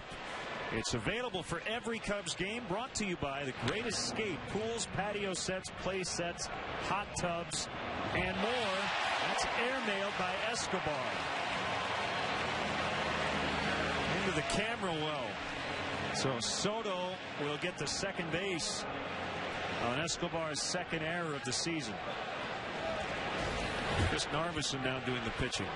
Well, you can see that bad hop right there at the end of that play. The ball got up in the heel of the glove of Escobar. It looked like he didn't have a real good grip on it, and airmails it over Prince Fielder, putting Giovanni Soto at second base. You would fully expect a sac bunt here from Ryan Dempster.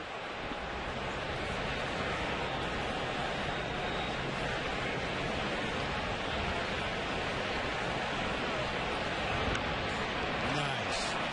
And McGee to Weeks. Nicely done by Dempster. Well, that's kind of dangerous play for the runner at second base. With nobody out in the inning, you're not forced to advance to third base. If that ball was bunted hard right back to the mound or bunted hard to Prince Fielder at first base, Giovanni Soto probably would have had to stay at second base, but just an absolutely perfect bunt down that third base line. Forced McGee to come in. You could see Soto advancing with nobody covering the bag at third. Sure would be nice to get at least one back after the Fielder homer. And an unearned run at that. The lefty Narveson to Terrio. Infield in. Knocked down nicely by Escobar.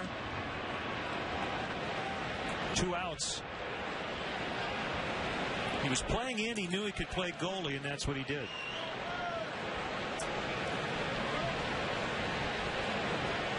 I said Fielder hit the homer, I believe. I meant Braun, the 3-run homer.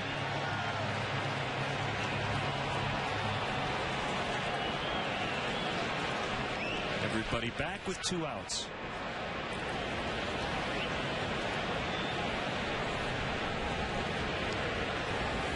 First mistake this inning.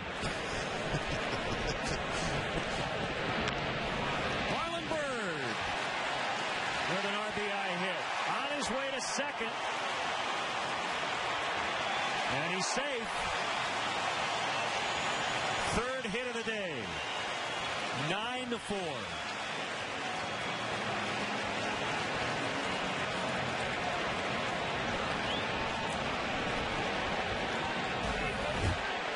Two-out base hits. There's nothing like him. Narveson with a fastball probably off the plate inside to Marlin Bird. He's quick enough to get the barrel on it, loop it down into that left field corner. Braun with the bare hand play. His throw was about 4 hops into second base, allowing Bird to get in easily. Tyler Colvin facing a lefty. This is his first at bat. He entered the game because Derek Lee left with inflammation in his right thumb. Colvin into right and Nady to first.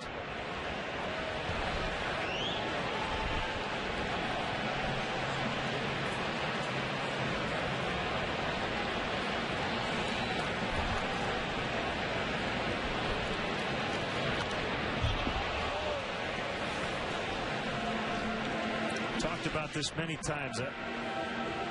I think this is a good thing for Tyler Colvin, who faced lefties playing every day in the minor leagues, but to face major league lefties during the regular season.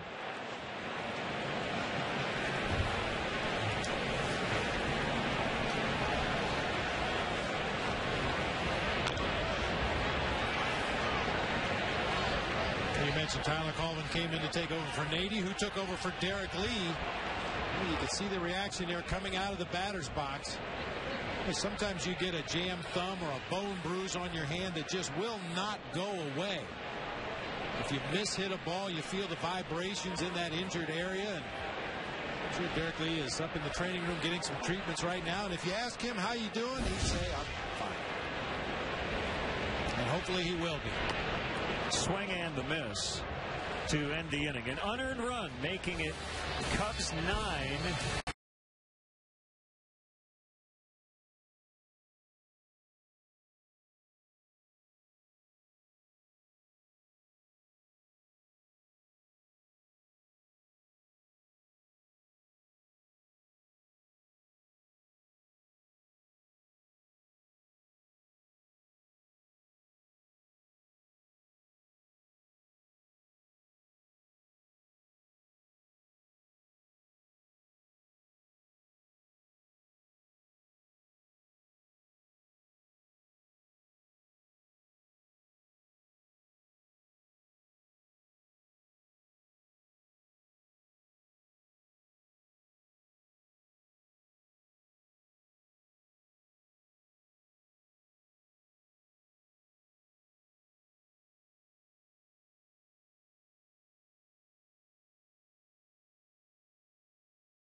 Subway now open for breakfast. Try the low-fat Western egg white muffin melt.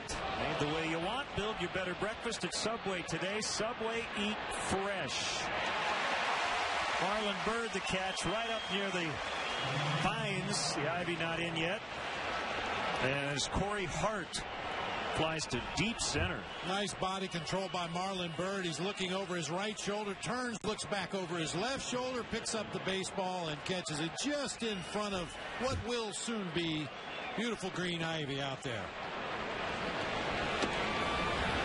In there to Greg Zahn. His former teammate Brian Roberts of the Orioles has been placed on the DL with a strained abdominal muscle. Hasn't played since Friday. He was hitting just 143. Bad news for Miguel Montero of the Arizona Diamondbacks. Torn meniscus in his right knee. He's going to have surgery.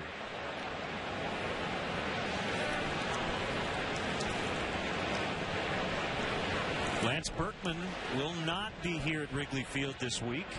He is rehabbing his left knee and will not go on the Astros trip this week.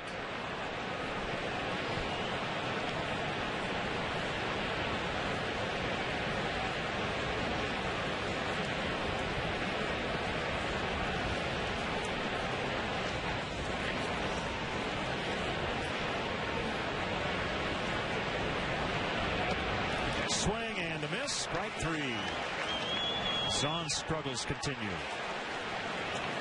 David Hoffman from Olympia Fields is tonight's Hit the Jackpot with Powerball contestant. If the Cubs hit a home run in the next inning, David Hoffman will win 100 chances to win the Powerball jackpot. Saturday's jackpot is worth $150 million. And the good news, David, the first two hitters for the Cubs next inning have already homered in this ballgame.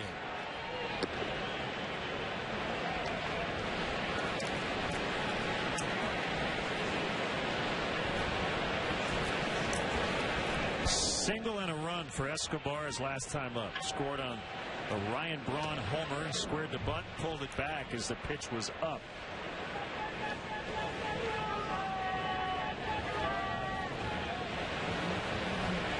Narveson will come out for a pinch hitter if Escobar reaches. Joe Inglet on deck in case the inning gets stretched out.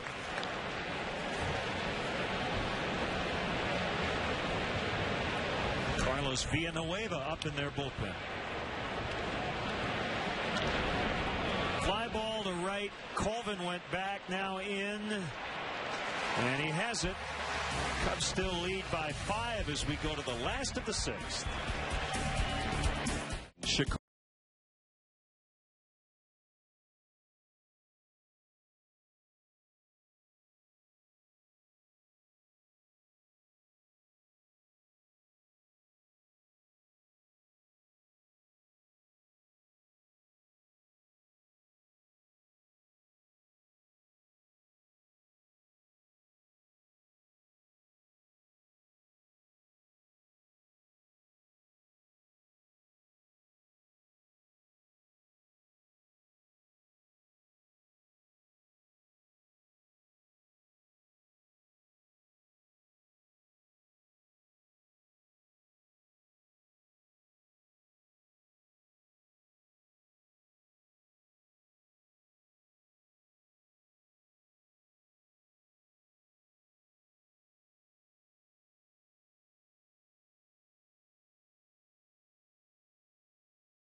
Still time to get great seats for April and May games. Bleacher seats are still available as well. To purchase tickets, visit CUBS.com, call 1-800-THE-CUBS, or visit the Wrigley Field box office. Well, Ramos with a 2-run blast today, his second of the season.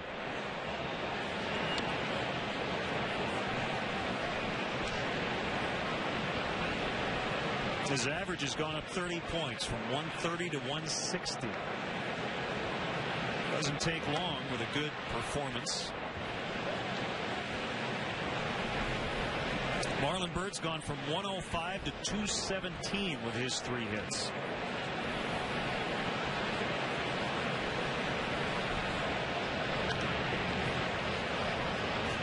You've got a 1 in front of your batting average. I've heard it referred to as being on the interstate. You definitely want to get off the interstate.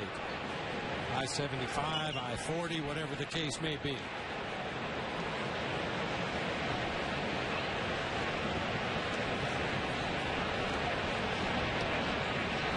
Called strike 3. So you want to get to the mid-afternoon hours? 310. That works. 340. Sure.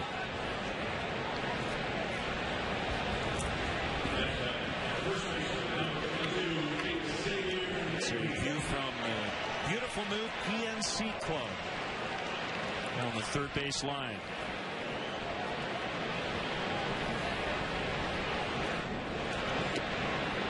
Big swing by Nady, 1 strike.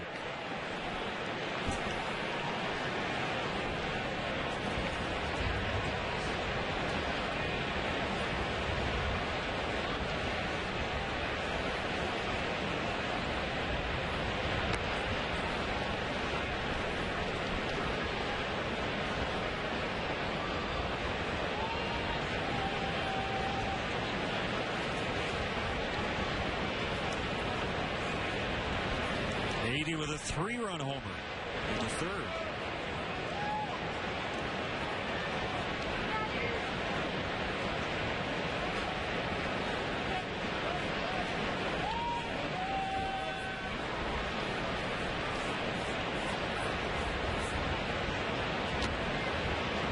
Two on. Washington leading at Philadelphia 4-2 after 4. Just getting going in St. Louis, Houston, and the Cardinals scoreless. And Kansas City trying to close out the Tigers 10-5 in the bottom of the 9th. Did it hit him? No. Got hit twice the other night in Cincinnati. Yeah, that was probably just a pitch for show by Narveson. He's been trying to work Nady away with change-ups and tailing fastballs. I think that was probably just to set up this next pitch away.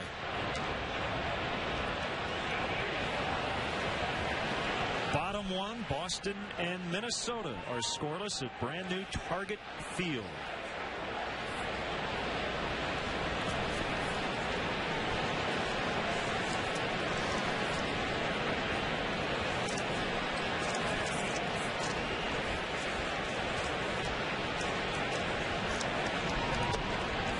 Swung on and missed. He struck him out. Let's go inside the new PNC Club of Chicago. If you'd like a beverage, we got a nice bar. Oh, the buffet. That's what I'd like to eat. And there's no line, no waiting. Wow. Kind of looks like your condo. Bison dog. Good stuff.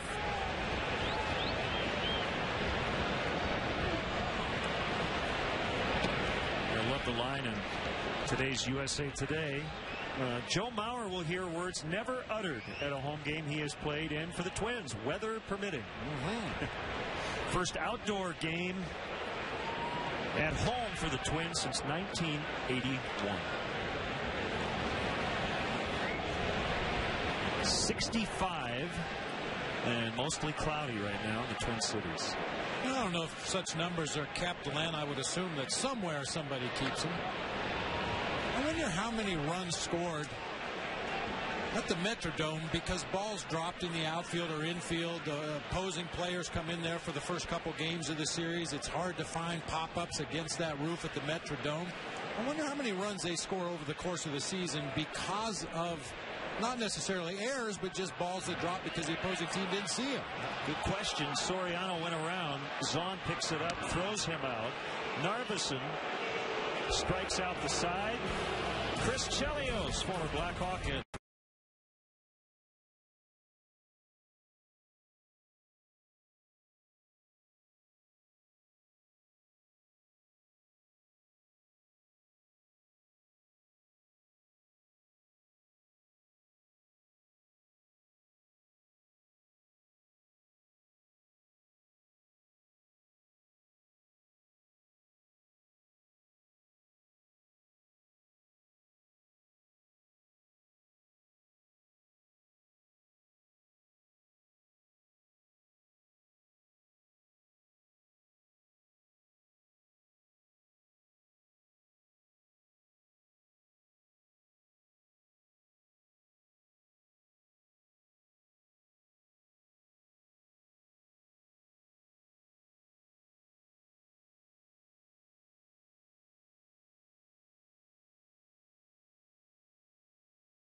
The CRV game summary. Visit your Honda dealer. Test drive a 2010 Honda CRV. By far the best offensive day the Cubs as a team have had.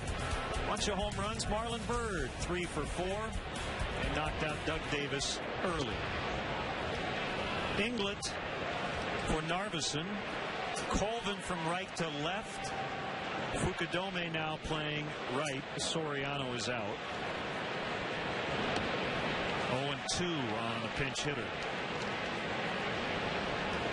The Ricketts will handle the stretch today. And every other day if they so choose.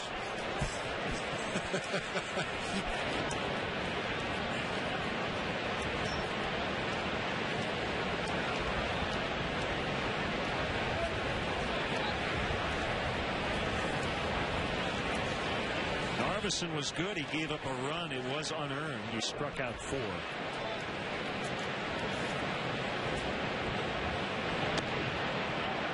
Inside. First time Inglet has made an opening day roster. Good comeback sinker. Starts on the inside corner. Tails back over the middle of the plate. Maybe a little bit up. And again, he has run it full after an 0-2 start.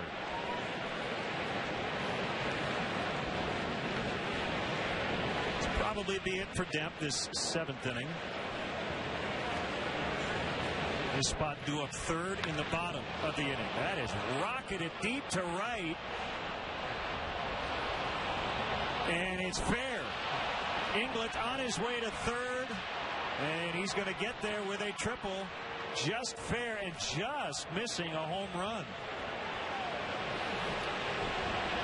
Kosuke pointing down into that right field corner, as is Xavier Nady, Aramis Ramirez, Giovanni Soto.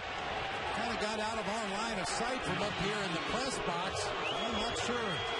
There's very little foul territory down in that corner. It looked like the fans were trying to make a play on the ball as it got down there.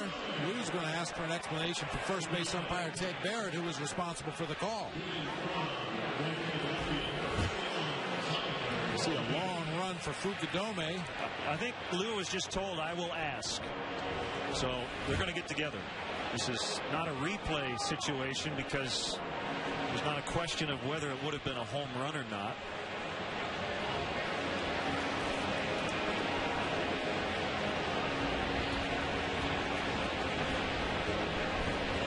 Here's the problem with this call. He had by far the best look at it. The home plate umpire had the second best look. The other guys, not so much, but we'll see. Well, sometimes the umpire who's responsible for the call, in this case Ted Barrett, if he's running out there into a position to make the call, sometimes you don't always get the best look at it. You would assume he would. Now Ted Barrett's going to offer an explanation to Lou Piniella. Brian Gorman, the crew chief, working at third base today. We're saying, well, you're wrong.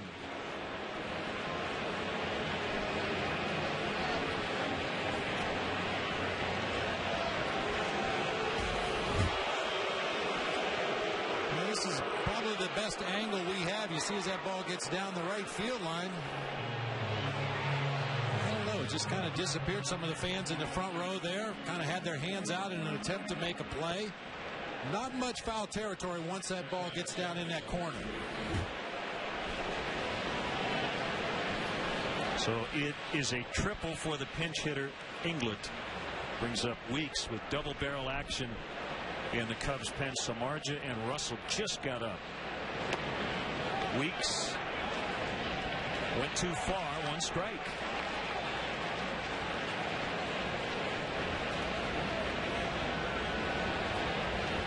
For England, that was his 13th career triple. He has 13 triples and 5 home runs.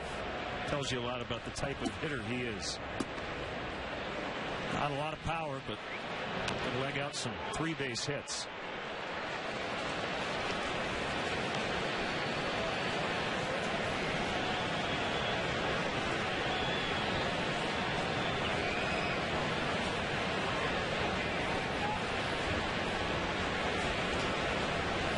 I think we would have seen more of a reaction from the fans sitting in the family section in right field. They probably had the best look at it of anybody in the ballpark.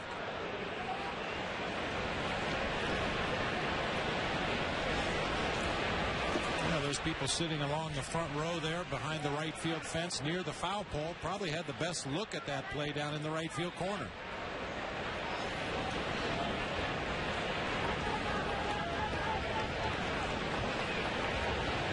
I will say this, if it hits the outfield wall, not the side wall, it's hard to hit one against that wall that's foul because of the tight quarters in that corner.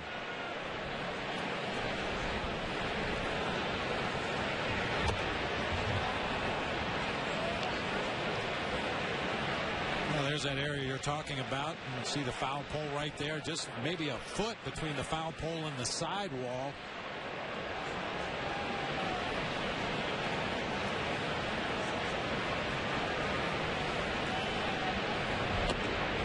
Strikes out.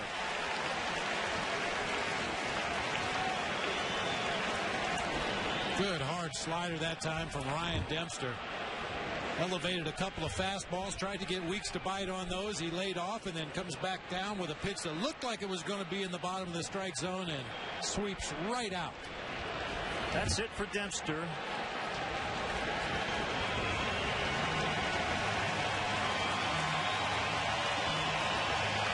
James Russell coming in. Dempster exiting to a great ovation. 9-4 Cubs.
Traveling this season, I know we are. Take the Chicago Cubs with you. Subscribe to MLB.tv today to see every Cubs game live or on demand on your computer.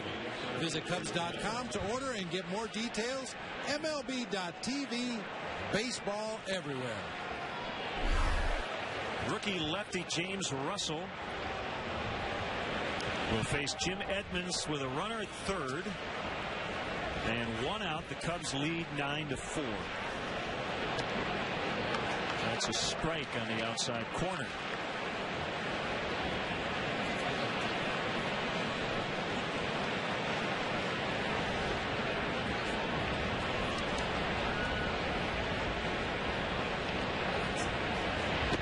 Swing and a miss. 0-2.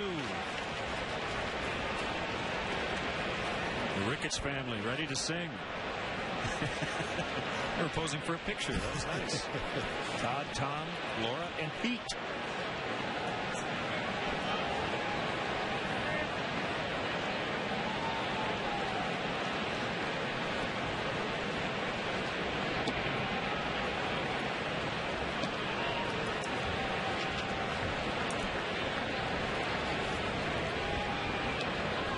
Another solid outing by Ryan Dempster today. You hope James Russell can clean up this runner at third base here without allowing him to score. Well,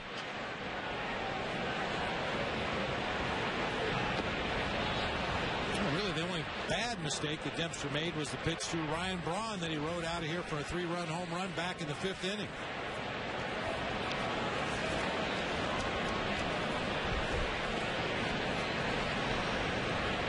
Third appearance for James Russell. Away, 3-2. With the dangerous Ryan Braun on deck. Russell may not get a chance to face him. Jeff Samardzija is ready. Although you do have Fielder after Braun. We'll see. Call strike 3. Good slider from James Russell.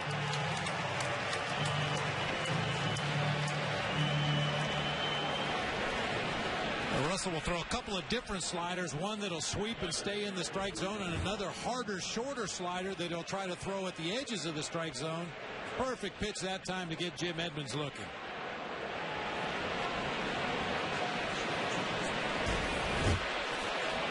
Well, this is where those extra runs come in handy, Len. If this was a closer ball game, you'd probably see Samardzija in there to face Ryan Braun. And then Lou would probably have to get another lefty up in the event Prince Fielder came to the plate in this inning.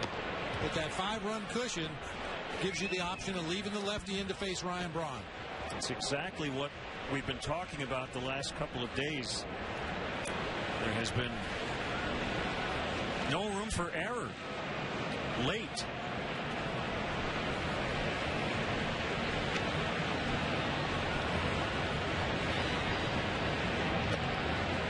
Two and 0.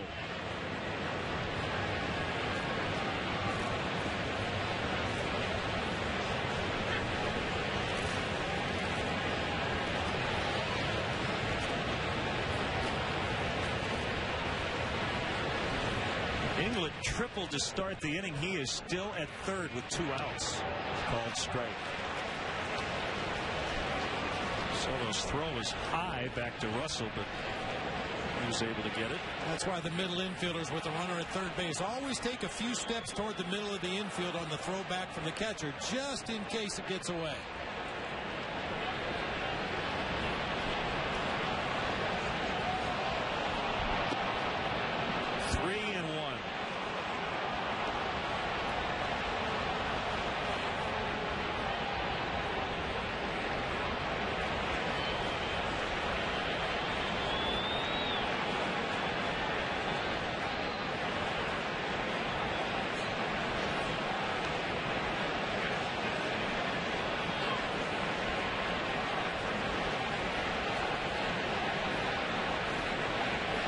Kick and the pitch, strike 2.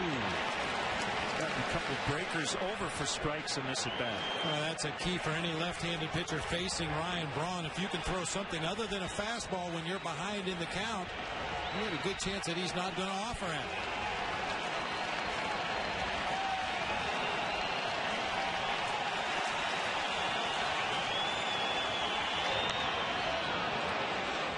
9-5. Braun has 4 RBIs. He has doubled his RBI total for the season. Came in with 4, now has 8. That run charged to Dempster. Now, when you throw a slider 2-0, you throw a slider 3-1. Braun figured, why should I even look for a fastball on this pitch? He laid on that slider and roped it into left field.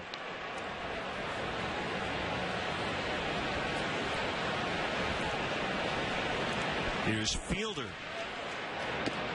A strike.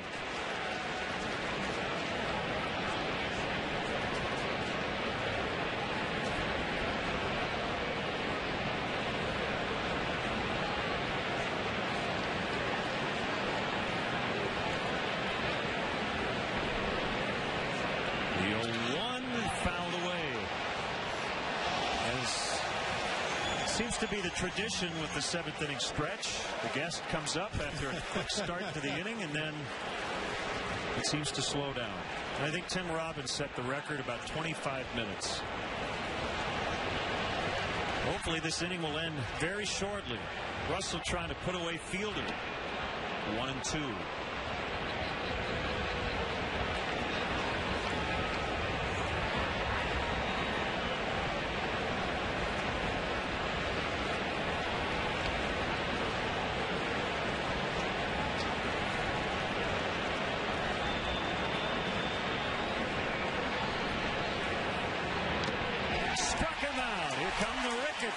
With the stretch. As conductors for Take Me Out to the Ball Game are the Ricketts family.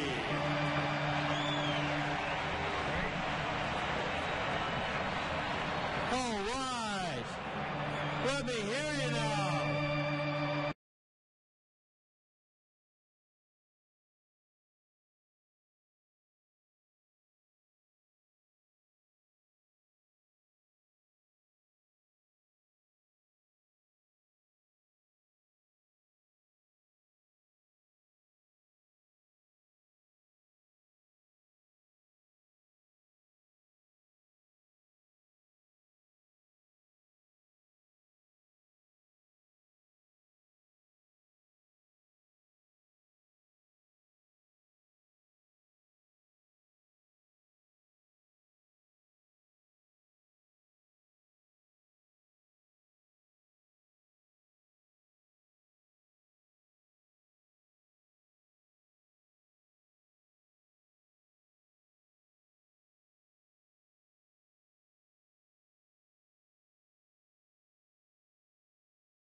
Bottom of the 7th, Jeff Baker against the new Brewer pitcher Carlos Villanueva. Cubs 9, Brewers 5.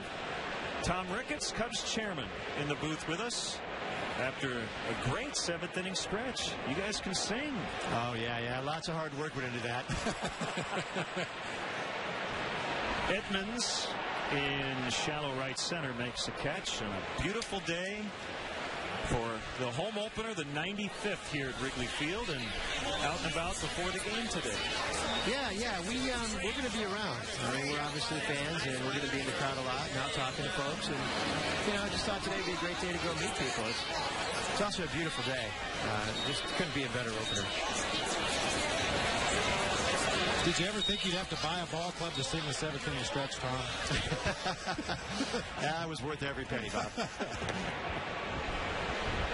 Tell us about that experience. Were you nervous? Most people are. Oh, a little bit, but, with everything else going on, it's been kind of a whirlwind day. They just kind of point me in a direction, and I just do what I can and just get it over with. But, so it was okay. Bob, it's kind of like a starting pitcher not being told he's going to pitch until 10 minutes before the game. Right, no time to develop butterflies. Yeah. Just run right in there and start singing. 2-0 the count on Giovanni Soto. Cubs again leading 9-5, by far their best offensive showing of the season. And that's outside on Soto. Well, a week into the season, do you find yourself riding that roller coaster as a fan? Do you have to wear two hats in terms of your job and your fandom? I don't think you have to wear two hats. I think you just become a super fan. I think that getting to know some of the players a little more on a personal level, it really makes you, cheer for them harder and actually feel their pain when they have some struggles. So it's been a crazy week, but we're settling in, and today's a great way to get the homestand started. Chad Tracy will hit for Russell after Soto. 3 balls and 2 strikes. The park looks great as always, and some subtle changes, but a lot was done in a very short period of time. Yeah, we did whatever we could between last October when we took over and today. I just walking around had a lot of people say that they appreciated some of the improved amenities and food options and such, and we're just going to keep listening to folks and keep improving all the time. Soto went around. That's a strikeout. Great to see this place full and some home runs here at home. There's nothing like baseball during the daytime on a beautiful day at Wrigley Field, especially the home opener. Yeah, and you like seeing that ball leave the yard. That's always kind of fun. In your experience this morning talking to the fans, did you find a lot of them had advice for you, or was it more of a congratulatory kind of a thing on opening day? Almost exclusively just supportive, congratulatory type things. You do get an occasional fan that'll have a suggestion or two, but it's pretty rare. I mean, people just come up and just offer their best wishes and tell you how much they love the Cubs. So that's a great thing. The 1-0 to Chad Tracy is cued foul. With Cubs chairman Tom Ricketts. Game 7 of 162. It's the other thing about riding that roller coaster. You realize it is a long season. And like a roller coaster, you don't get to pull over and stop when things aren't going well. You have to keep grinding and find a way to turn it around. That's right. Well, hopefully we'll keep it all in proper perspective. We've got... we think this is going to be a great year. There'll be some dips, but we'll pull through them.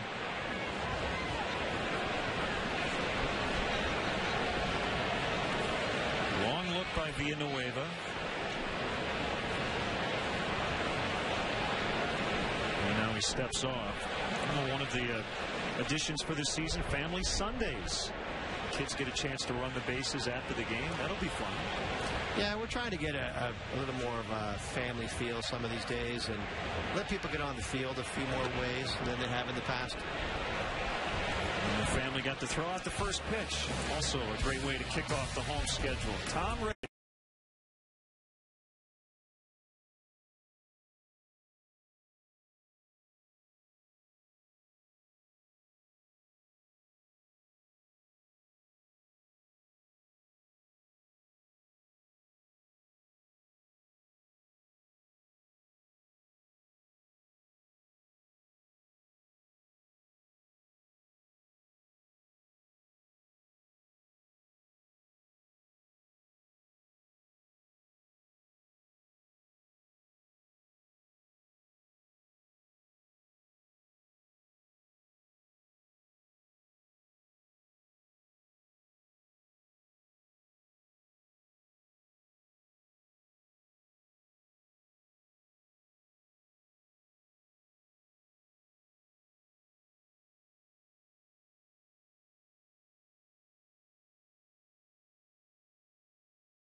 Let's check out the BMW Ultimate Drive. Jeff Baker found Waveland in the third inning. Jeff Baker with some big home runs in the 09 season, picking right up where he left off. Figures to split playing time at second base with Mike Fontenot, taking full advantage of his start here on opening day at Wrigley. Hurry into the BMW Spring Sales Drive now through April 30th. Jeff Samardzija on in the 8th with a 4-run lead.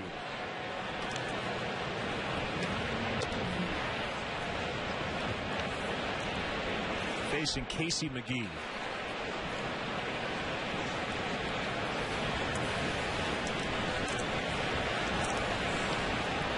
Hard throwing righty. Outside 2-0. Don't need to tell you, the most important thing for a pitcher this time of the ball game is to throw strikes.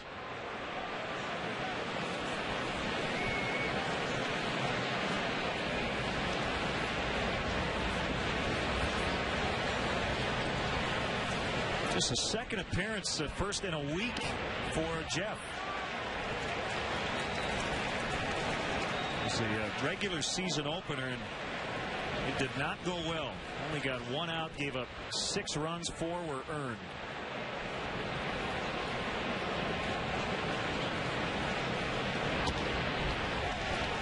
Two-two. Good comeback to jump right back in the count at 2-2. Now McGee a little more susceptible should Samardzija choose to go to that split finger.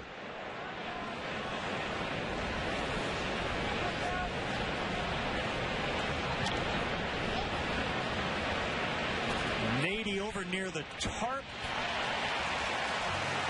1 out.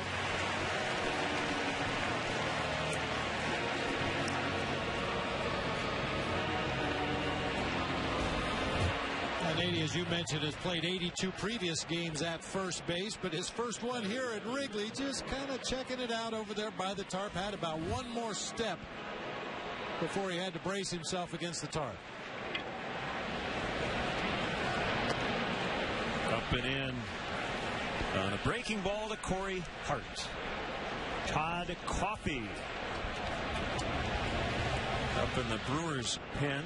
I would say the distance between the bullpen mound and the big mound here shorter than any other park in baseball. As Hart grounds out, so Coffey will probably sprint in at the bottom of the 8th, but won't be as gassed as normal.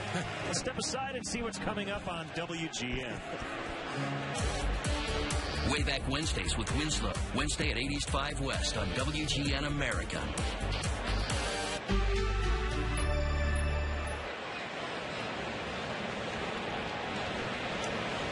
Two outs. Brings up Greg Zahn.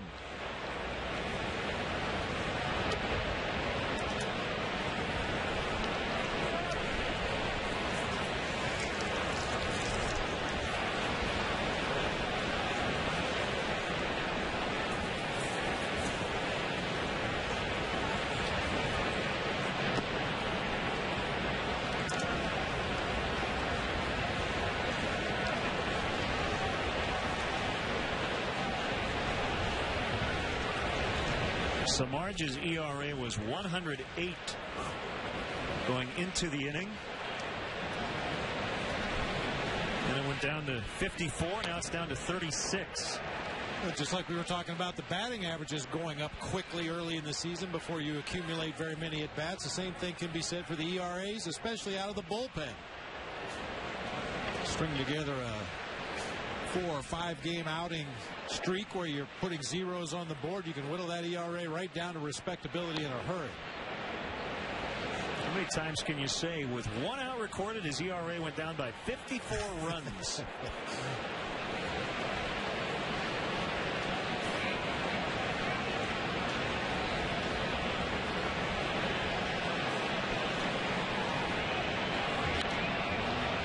Knocked down by Nady. Zahn's bad luck continues. 0 for 4 today, and without a hit on the season at 18 at-bats.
has premier seating for up to 200 guests for corporate gatherings, family reunions, and bachelor or bachelorette parties.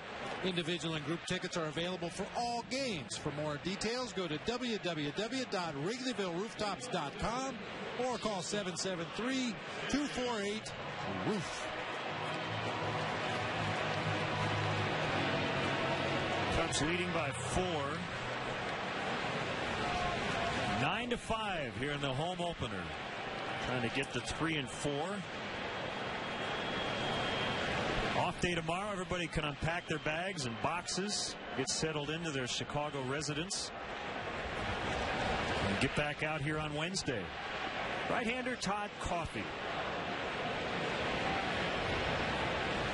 Coffey was really solid for the Brewers last year. 78 ball games. 83 and 2/3 innings, gave up only 76 base hits. Basically a two-pitch guy, fastball, slider.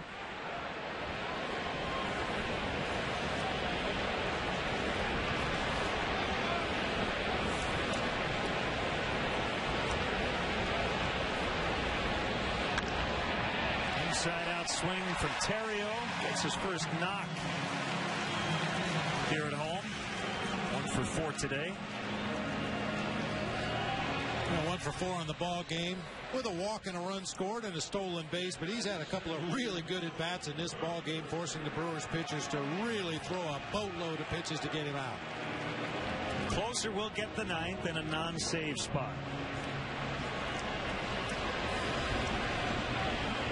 Good job by Jeff Samardzija. A 1-2-3 8th.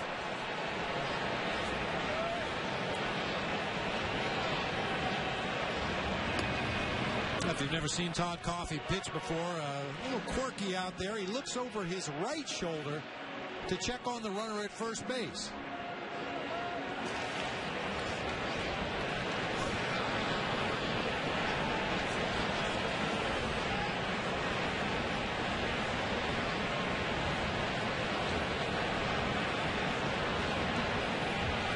Actually not a bad idea. In some ways, I guess you say to yourself, you look at one spot, and if the guy has reached that spot, you better throw over. If you can't see him, don't worry about him. I'll have to ask him about it. I wonder if he has better peripheral vision out of his right eye than out of his left eye. There must be a reason that he started doing that. Maybe an injury. Maybe it was too hard for him to look over his left shoulder, but it works for him.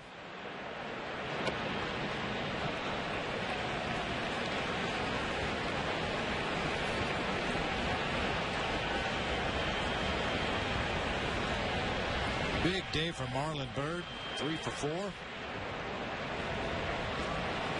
He kind of likes that 2 spot.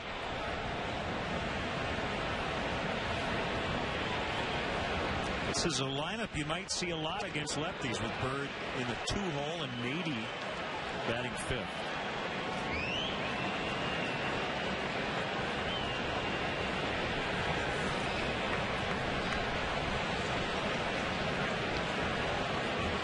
Samardzija chatting with Tom Gorzolani. He made his debut yesterday and was excellent. Terrio on the move, a called strike, and Weeks dropped the ball. I think Terrio might have kicked the ball out of his glove. It's his second steal. The Cubs have 4 today. They only had 1 in the first 6. Yeah, 2 of those came on a double steal back in the 3rd inning. Zahn with a perfect throw. Weeks puts the tag down, and you're right, Terrio just blasted the ball right out of the glove of the Brewers second baseman.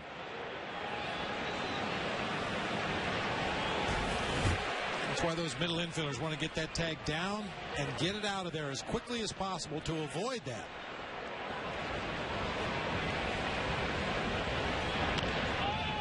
Grounder to 3rd. Terrio trying to get there, and he's out. I think he pulled his hand off the bag. I think he beat the throw, but McGee kept the glove on him. We'll get another look at it. He's a little gimpy going off the field. He tweaked a calf a couple of days ago. So just like that, 2 outs. Well, a similar play back in the 4th inning when Terrio waited for McGee to throw across the diamond. On that particular play, McGee's throw was in such a position that fielder could not make a return throw across the diamond. Oh, man. You know what? He never got his foot in.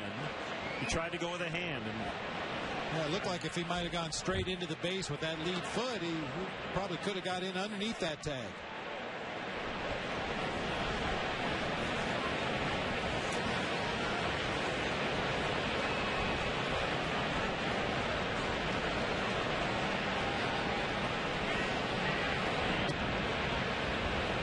Cardinals have taken a 4-0 lead over Houston on a 3-run homer by Albert Pujols. Does he have 5 home runs? Wow. I know he had 2 in the ball game last night. 5 already for Pujols.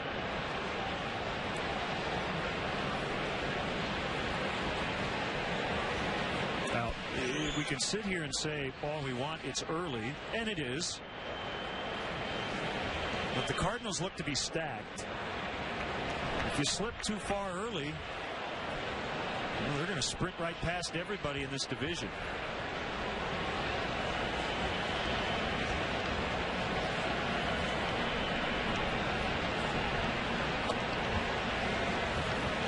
We don't see the Cardinals until May 28th.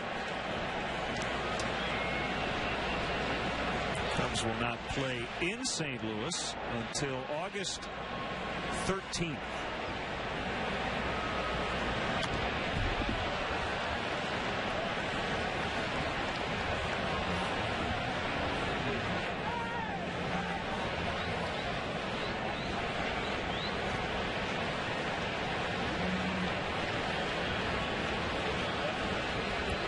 Pennants out there always aligned according to the standings, which change a lot early.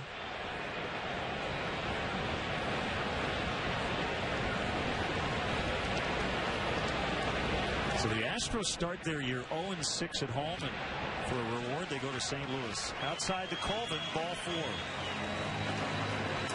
And sometimes, Len, it's just the luck of the draw, but that's where the schedule can really play a huge factor in the start you get off to a season, who you play at the end of the season in a potential pennant race.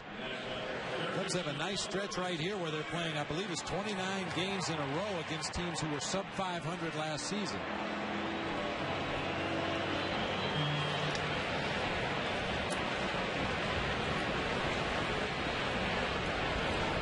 Stay tuned. The Chevy Dealers 10th inning show follows the ball game.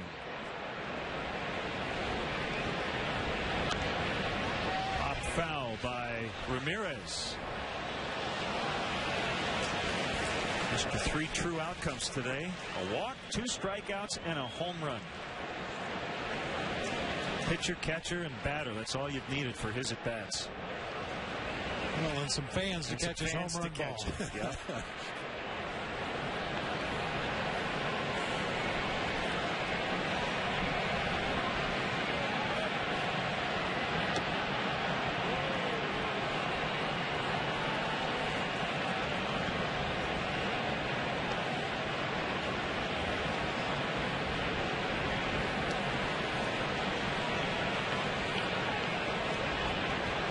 Be up at 6 a.m. ready to go tomorrow, but just remember, it is an off day, so you can do whatever you want. My day's pretty well planned tomorrow. As you know, my daughter Lacey's getting married in September, and tomorrow is tasting day. I get to taste wedding cake, appetizers, sample a few different kinds of wine. Lucky you. Lucky me.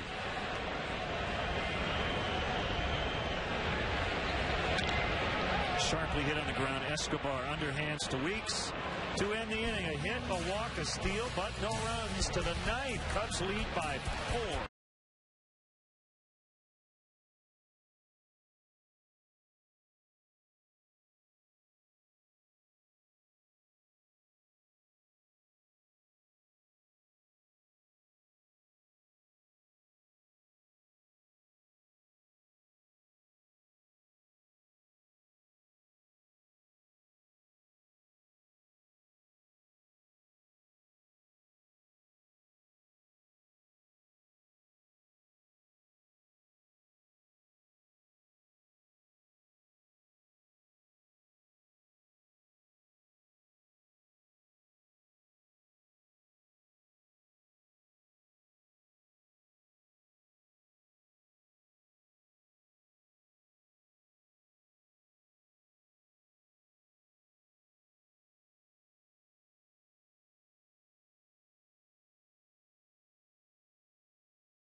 9, Brewers 5. Powerful day for the Cubs offense. 13 hits in support of Ryan Dempster, who stands to get the win.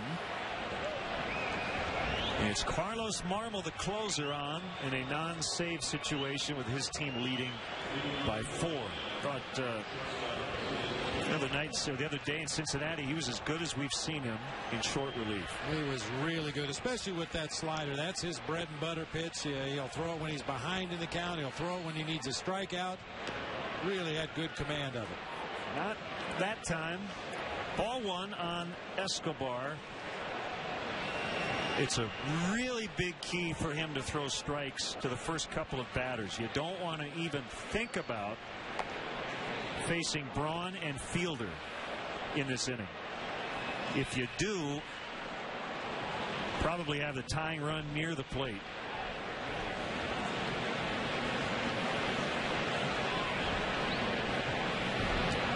Three and 0.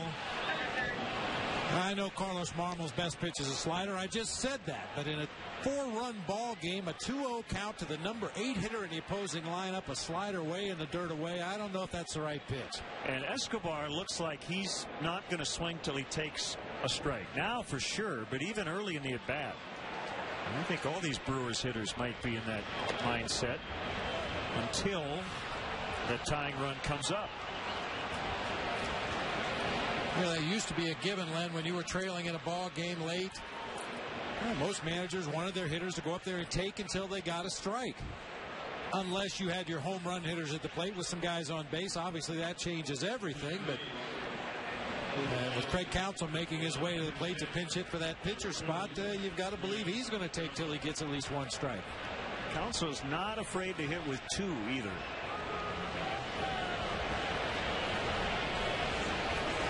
He is 0 for 3 against Marmol. There's the first one.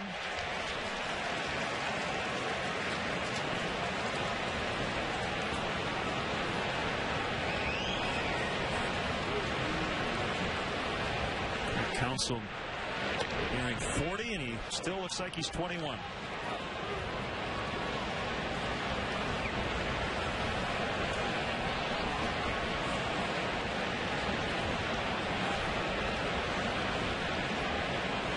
Will turn 40 on August 21st. Slider, strike 1 and 2.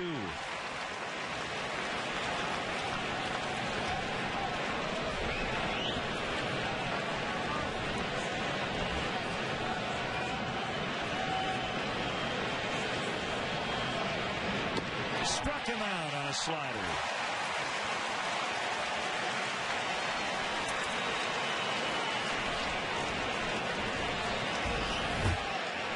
That's the slider we saw from Marmol in Cincinnati the other day. Look at that thing just bottom out. Looks like a split finger or something, the way that ball goes down toward the ground.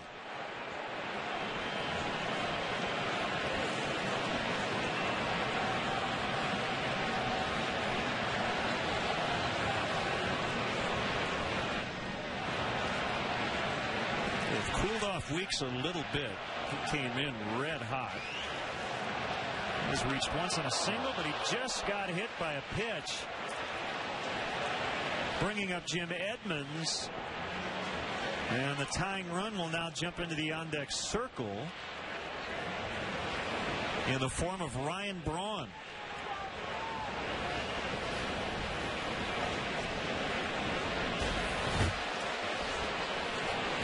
He just tried to really overthrow a slider right there. Caught Weeks on the back of the left elbow.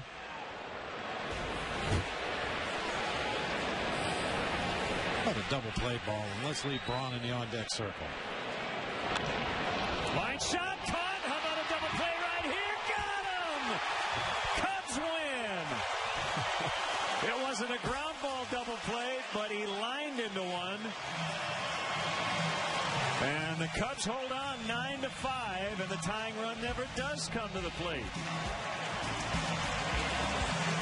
How about that? Just the way you draw it up. Put a couple guys on, hit a line drive at the shortstop, and end the ball game. Nice toss by Ryan Theriot to Baker, who got over there quickly. Escobar out in no man's land. That's it.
caller, what do you say?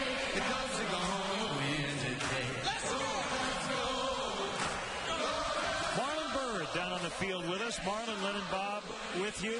Congratulations. 3 hits, an RBI, a run, stolen base. It was a good day for the Cubs. Great day for the Cubs. Got a W, and we really needed it. Hey, Marlin, take a look out there at the bleachers in left and right field. You love those W signs out there, all your new friends. I absolutely love it. Those guys are great, so I'm going to be giving them props all year long. Marlin, it's been a while since you've been in this ballpark. In terms of being a visiting player, what are some of the quirks and things that always stood out to you about I'll tell you one playing thing. here? It's different when you're in this Cubs uniform. You know, they love you. They're always cheering you on. You know, I've heard the boos. I've heard the different words that I can't say on air right now. But I tell you, it is great. It's great to be a Cub. Well, you had a good day at the plate. 3 hits today. I know it had been a slow start for the offense in general, but we've been talking one good game, one good series, and everybody kind of breathes easier, right? Oh, definitely. Hitting is contagious. We're still working hard. You know, we might have pressed a little bit because we really wanted to put a stamp on what kind of year it was going to be. But we're home right now. We're going to get a little bit of rest and get some home cooking, too. And Marlin, you've been around the game for a while. You've been to a lot of opening days. What was it like here at Wrigley Field, your first opening day? Oh, it was unbelievable. I was nervous. So, it's, 3 years in Texas. The atmosphere is just a little bit different here. And I really appreciate everything here. Do you like being back in the National League? Absolutely love it. You know, these games, they get along quick, but I tell you one thing, the whole game is the same, but it's just nice being back in the NL. Last thing quickly, it is a team, and I know the offense felt a lot of responsibility to help out a guy like Ryan Dempster, for instance, today, and you guys did. Definitely. When you have your Bulldog on the mound, you know he's going to give you your all. I mean, what he threw at home was 120 pitches. He went out there, it was just a Bulldog. So to get him runs early and let him relax a little bit is great for us. Marlin, thanks for the time. Congrats. All right, thank you. That's a hitter right there. He's got his bats with him even during the interview. So the Cubs win 9-5.